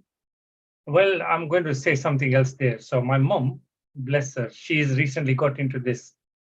How do I say it? She's recently discovered YouTube, and now she knows how to connect her phone onto the TV, and she can watch all these amazing videos. And one of the videos she sort of really enjoys watching is these exercise videos for seniors. So like chair and seated or standing exercises that cardiovascular, mind-body sort of coordination and all of those things. And so she's now enjoying it so much that she has actually roped me and my wife in. So we join her for about 35 to 40 minutes of exercise with her. Well done for your mom. And she's really getting enthusiastic. I mean, she's more energetic than me when she's doing it. So she's really stuck in. So it brings that's so point. cute. So it brings the point. See, there you go. There's no excuse for not paying attention to your well-being. You got to do it yourself, but yet the point was that you can influence others to do it too. So she's pushed me into it. Yeah, because it's like the ripple effect, isn't it? Because if you're all happy and bubbly, you're passing the energy to the next person and they pick it up, and the other way around as well. And the next person is saying, what is he or she doing that's making her feel so happy and bubbly? Maybe I should be doing it as well. It's like when you meditate and you have this sense of calm. Yeah. And people come into your presence and they feel that sense of calm and they're like, what is it that you do that makes you feel makes you so serene and calm? And you say, oh, I meditate. And they say, I should try that as well. All these little tools to develop that balance between the inner and outer world are so important. Yep. So we all know that exercise releases endorphins, the happy hormones. Yes. And you feel better and more energetic from it. So it's all good stuff. I mean, I totally agree with what Hansaben has said. Her approach is very, very rational. And I really enjoyed the way the content was laid out. Absolutely. She has it in a very simple manner. But it is very simple. The myth with my clients is that if they're stressed and they want to build their well-being, they think they have to go and join the gym, And joining gym, it's good for people who can sustain it, but not everybody can afford it. Not everybody has the time. Sometimes you need a really big chunk of time to drive to the gym, do an hour's exercise, have a shower, drive back, and it costs a lot of money as well. And not everybody has these resources. But really, you can just integrate these simple things in your day that really not going to cost you anything at all. They're not going to take a lot of your time, but they will really, really boost your well-being in really major ways. And really, it is as simple as I'm saying, there's nothing complicated about it. Sometimes this has brought to me to just think about things. For example, recently it took me, I think, about 3 weeks to schedule in a haircut. My hairdresser, bless him, is a lovely fellow. He's based in London. But to go down and see him and come back, that's a 4-hour trip. 4 hours that I don't have in my day. So it took me like 3 weeks to get that 4-hour slot. In the meanwhile, I wasn't really enjoying my hair because it was overgrown. And so this is, some of the other things that we need to look at and set aside some time. If you don't have the time, you need to make that time out. And maybe I'd overlooked this myself, but this is just coming back to me that I should have made time for myself. Absolutely. I'm so glad you brought in the concept of your haircut, because I, as you know, have studied Ayurvedic cosmetology, and I have studied Ayurvedic nutrition as well. So I could totally resonate with Roshali ji when she spoke of, Abhyanga massages. The foot Abhyanga massage. Pada Abhyanga, or a full body Abhyanga. And of course, Udvartana, which is body scrubbing. And there's also body brushing, for your lymphatic system. And I think it's ancient wisdom has given us these tools, to take care of ourselves. We've forgotten about them along the way. And it's a whole package, like you said, you gave us this lovely body scan meditation just now, and made us more mindful of our body, there was a lot more awareness and energizing ourselves. Then of course there's self-care in the elements of nutrition, eating the right foods. According to our body type, according to your body type, and the circadian rhythm. We're a combination of all the 5 elements, air, water, fire, space, and air, water, fire, earth, and ether. But we also have to take, and these, of course, these elements manifest in our bodies as our doshas. So we have to eat as per our body type, number one. We must meditate. We must practice dinacharya, waking up on time, right? Have these certain disciplines of the morning. With the rhythm of the day and the season. Follow the rhythms of the day, align I think that you're making a really important point, Seemaji, and something that I want to mention is with the current cost of living and crisis, a lot of people can't afford gyms. The Western perspective is that we should go to spas and things like that, for our well-being. But our Ayurveda tradition shows us how we can do all those things at home, and they don't cost anything at all. So if you do the Abhyanga or the massage, you do a self-massage yourself, you meditate, you eat according to your body type, you just go for a brisk walk in nature. All these things don't means that you don't really need to go to the spa or the gym, and they don't cost anything. So it really is just understanding that even though you haven't got a lot of money, you can still take very good care of yourself. It's all available on the internet, number one. Yeah. Okay, number two, there are videos, there are at-home yoga videos like Nishit's mom's done. Okay, so there are techniques. If you can't go for an Abhyanga massage, at least try brush for your lymphatic system. That's what I say, because I can't do an Abhyanga massage every day, especially in the cold. I feel cold. Okay. The other thing is, a lot of us think we have to go to a spa. A lot of women like to go to spas. Okay, they like to go for a facial, etc. And I'm an Ayurvedic cosmetologist, but there's so much you can do at home. At home, yeah. There's so much. 75% of my routine and my products, 75% of my products are homemade. Vegan, so pure that you can actually eat them. I call it edible beauty. I call it my skin kitchen. Yeah. my skin kitchen, literally.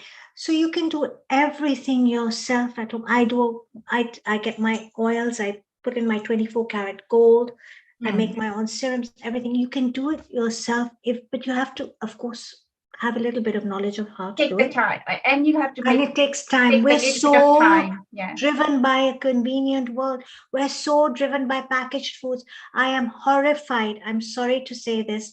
I moved to the UK in 2021 in the midst of the pandemic. I was horrified to see how many ready-made meals are being bought at the supermarkets every day.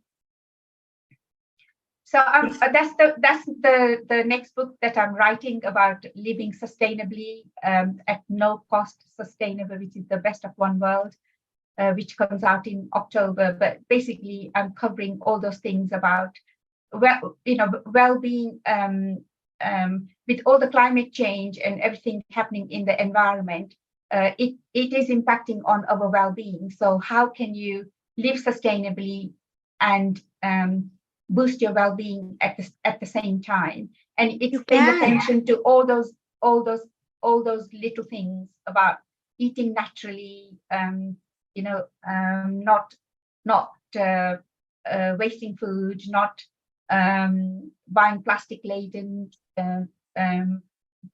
packaged food, ready-made food, all that kind of simple things that will save you lots of money, but also boost your well-being at the same time. Can I say something? You grew up in Africa, right? You grew up in Kenya, like me. I did, yeah. So that's my memoir, Best of Three Worlds, that I've written about growing up in Africa. So that takes me back to our roots and Nishit's roots as well, because to best of my knowledge, he's from Kenya too. And do you remember our moms would go to the Russian shop and buy the lentils by the kilo?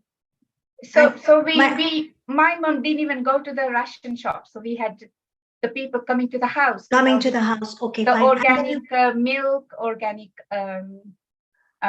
vegetables, all the lentils and everything. Nothing was in plastic, I remember. Nothing was in plastic. Nothing was in plastic. We used to buy the lentils and then get them milled fresh. Yes. Our wheat for our chapatis used to come home. It used to get washed. It used to get dried on, I'll call it the gunias, the sacks, the gunias, which is the cycle. There's no plastic at all. Dry, then no plastic at all. And my mom would go, either the mama boga or the vegetable mama would come home with a basket of fresh vegetables. Or every Tuesday, my mom and her friends would go with the kikapus, which are huge sisal baskets. Which till today I find very sacred about Kenya. A lot of the ladies at home still take that sisal basket and they go to the vegetable market. Yeah. And they'll buy 3 kilos of, families are big, so they buy 5 kilos of potatoes and 3 kilos, and then you'd come home and sort out everything and wash everything and then store it correctly. So we led a very sacred life, We led a very eco-friendly, it's natural, still there to some extent in Africa. It was natural living, and it was very eco-friendly. And now we're all reading books about how to go back to that. Isn't that so ironic? It is very ironic, yeah. I'm just wondering if any of your listeners have got any other questions. I know Lata ji had a question. She had raised her hand. Yeah. She wanted to say something. Hi everybody. Hello, Hi. Lata ji. Lovely to meet you. Nishit, hi. Hansa. Yeah, I really enjoyed your presentation, and such a wealth of knowledge and so well presented, I must say. Bless you. Thank you. Well done. And so, no, I was just going to mention about, how we've talk about treating ourselves these days and being convenient foods and all these things that are making us do the wrong stuff. Yeah, it's taking us away from your term of eco-friendly society, being in balance with nature and living the way nature intended us to live. And really, we're trying to pack too much in our day, aren't we? And going against nature, really. And like you say, then we don't have that time. We pay the price by, losing out on what we should be doing, which is relaxation, meditation, relationships. So, yeah, I was just thinking, what was my question? Or was it my comment?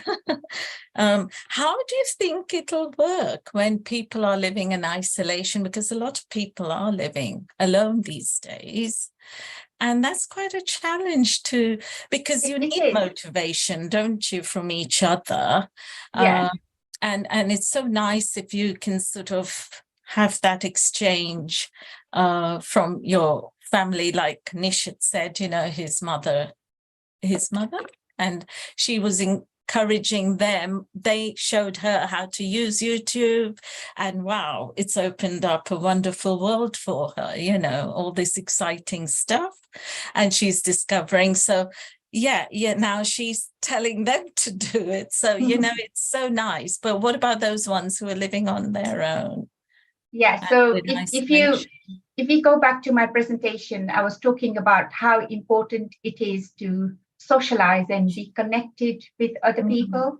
And so if you're living on your own, that will impact on your well-being, because that's not our natural state. Our natural state is to be part of a group and to belong to a part of a group. So if you're living on your own, it's really, really important that you reach out to other people and form this social network around you. And just start with simple things, like start talking to your neighbor, start talking to the person in the shop of the road, join a local class, like yoga or flower arranging or something, where you will meet like-minded people and you will make friends who also have the same interests. And then slowly develop your social network. So when I do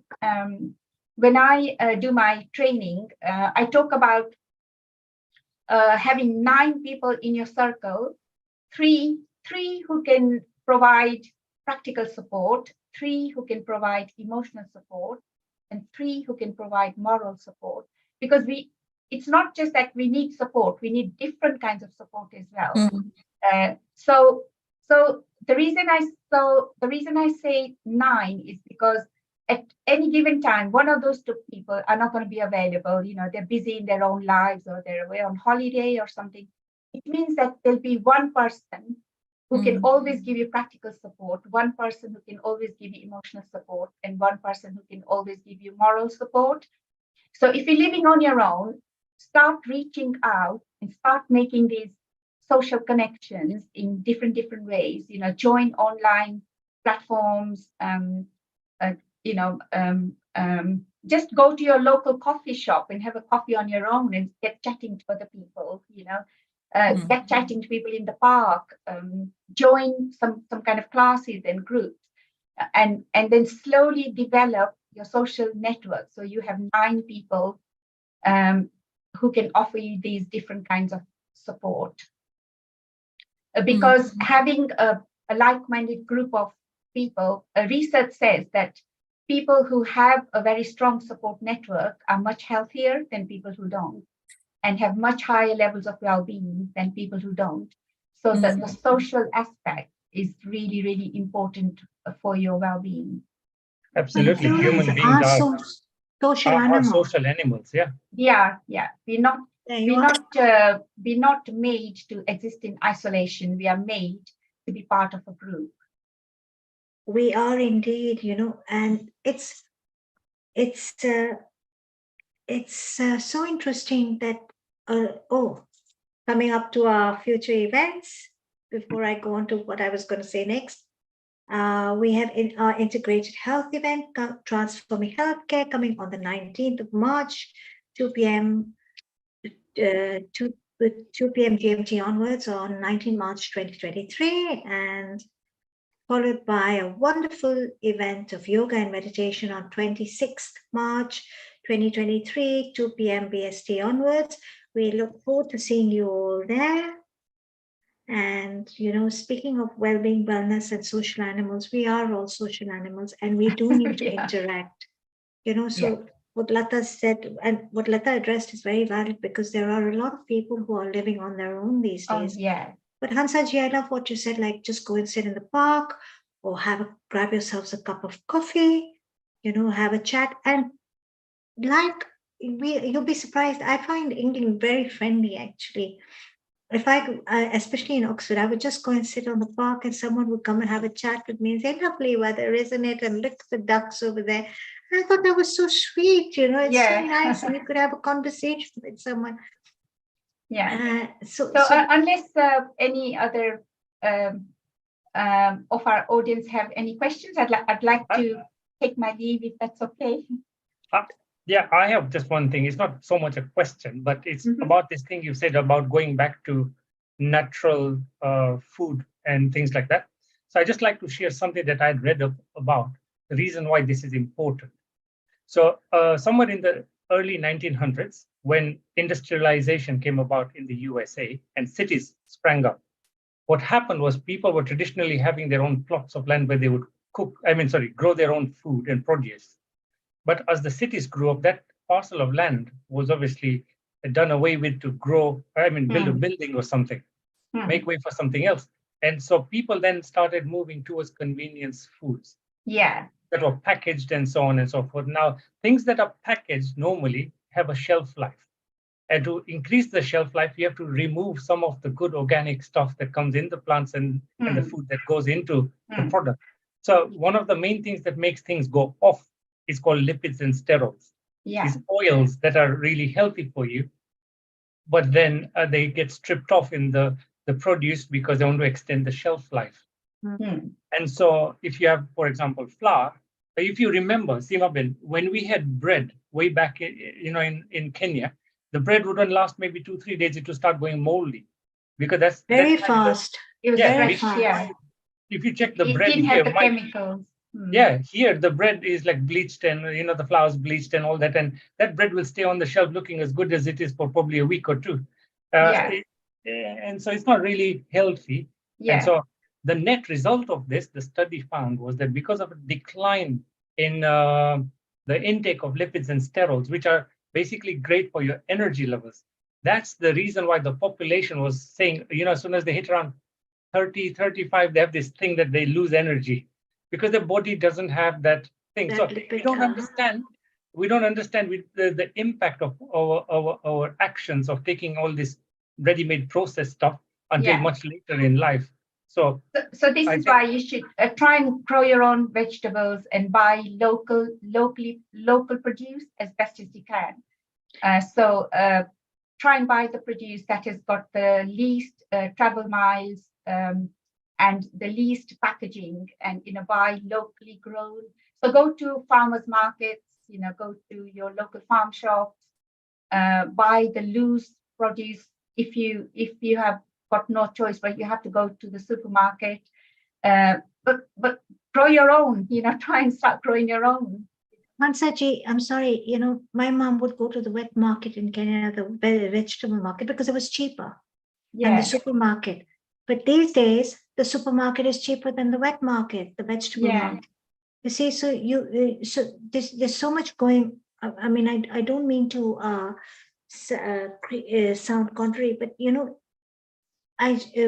everything has to be sustainable. And I think everybody has to take baby steps towards everything they're doing. And start prioritizing their well-being, like you said, with those fundamental 5 points that you gave us that are so valuable. And you made it so simple, for us. It is simple. And in my book, I say that to live sustainably, it takes the whole planet. And if you imagine the planet as this big picture, and we're all these little pixels, in that big picture. And if each of those pixels start to change, so even if you do something very minute, that pixel will change, the shape will change, and then it'll change the next one and the next one and the next one. And then slowly the big picture begins to change, so we all have to do those little things to change the big picture. And all of us can do, simple things. It's not rocket science. And so in my best of one world, I'm kind of mapping the 50 things that I did. And obviously, some of these things are challenging. Some things you might not be able to keep up with these things, but that's fine. You just keep going, and you do whatever you can. And slowly, we begin to change the shape of the big picture, and then slowly the whole picture will change. But it'll take a bit of time, but we all have to do our little bit for it to change, for it to overall change. So it's about all of us taking responsibility. But the most important thing is that, because we're talking about well-being and health today, this is not just about sustainability. It really does impact on our well-being, because if we are made up of the 5 elements that the planet is made of, if the planet changes, it changes us within ourselves as well, and it impacts on our well-being as well. So even if you don't think about it in terms of sustainability, you think about it in terms of your well-being and make those changes, and I think the best thing is that it will save you lots of money as well, because when you live sustainably, you appreciate a minimalistic, simple life, and when you live a minimalistic, simple life, you save a lot of money, you boost your well-being, and you contribute to the health of the planet as well. So you contribute to your own health, but the health of the planet as well. And less is more. Less is more, absolutely. Less is more. I couldn't agree more. That was fantastic. Thank you so much, Hansaji. Thank you so much for having me. I'm sorry I'll have to leave now. So we loved having you, and you always give us so much valuable insight. Thank you so much for joining us on Healing Auras today. And it's been an absolute pleasure, and thank you for giving me the opportunity again. So global namaste to everybody, and bless you all. Global namaste. Yeah. And before we sign off, I believe, Nishit, you're going to give us a nice, wonderful summary of everything today. Absolutely. What a wonderful session we had today on women and self-care. So we began by discussing the importance of women's self-care and how it can have a positive impact on the overall health and well-being. We explored several aspects of women's self-care, including physical self-care, emotional and mental self-care, and natural well-being techniques as well. For physical self-care, we discussed key practices that women can incorporate into their self-care routine, including regular exercise, healthy eating, getting enough sleep, and taking care of their skin and hair.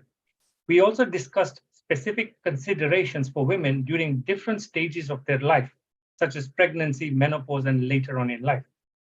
For emotional and mental self-care, we explored several different strategies that women can use to support their emotional and mental health, such as mindfulness, meditation, and self-love practices. We also discussed practical challenges or specific challenges that women may face in this area, such as stress, anxiety, and negative self-talk. And finally, we talked about natural well-being techniques and how they can support women's physical, emotional, and mental well-being. We discussed several examples of natural remedies and practices that women can use, such as herbal remedies. We looked at Ayurveda, we looked at mindfulness and various different things like that. And throughout these topics, we emphasized the importance of a holistic approach to a woman's self-care and the need for women to prioritize their own well-being in order to live a healthy, happy, and fulfilling life, translating into happy communities around us. So before we end, I'd just like to take a moment to thank our hosts. We've got Seema Ben here and the very capable Dr. Hani Kalaria for hosting a most amazing afternoon. And of course, the wonderful presenters who took the time out of their busy days to come and share their tips, tricks, and techniques with us. And your dedication to promoting health and well-being for women is truly inspiring. And we appreciate all the hard work that went into organizing this event. And also, just as we draw to a close, I'd like to remind viewers to please join us next week on the session, which is going to be on integrated health, where we're talking about transforming healthcare, which will start at the usual time, 2 o'clock on Sunday, March the 19th. So we encourage everybody to continue learning and exploring ways to prioritize their own health and well-being. And back to you, Dr. Simaji. You're muted. We must not forget you, Nishitji. Thank you so much for being at the back end always and being a great supporter of Healing Our Earth. I'd like to thank everybody in our family at Healing Our Earth, our founder and director, Mr. Neil Kumar, our senior host, Hani Kalaria, and there's so many of us. Our list is very, very long. So if I don't say your name, please forgive me, but thank you all very much. And last but not least, but most importantly, I'd like to thank every one of you out there who join us every Sunday for our events that make this happen, because if it wasn't for you all, we wouldn't be. So thank you all so, so much. I think, Nishit, I will bring this to a close now with 3 Gayatri mantras and 1 Loka Samasta. Once again, thank you very much. Have a wonderful onward Sunday. Stay safe, stay well, stay blessed. Om Bhuva Swaha Tatsavitur Varenyam Bhargo Devasya Dhimahi Dhiyo Yona Prachodayat. Om Bhuva Swaha Tatsavitur Varenyam Bhargo Devasya Dhimahi Dhiyo Yona Prachodayat. Om Bhuva Swaha Tatsavitur Varenyam Bhargo Devasya Dhimahi Dhiyo Yona Prachodayat. Loka Samasta Sukhino Bhavantu. Om Shanti, Shanti, Shanti, Shanti, Shanti, Shanti.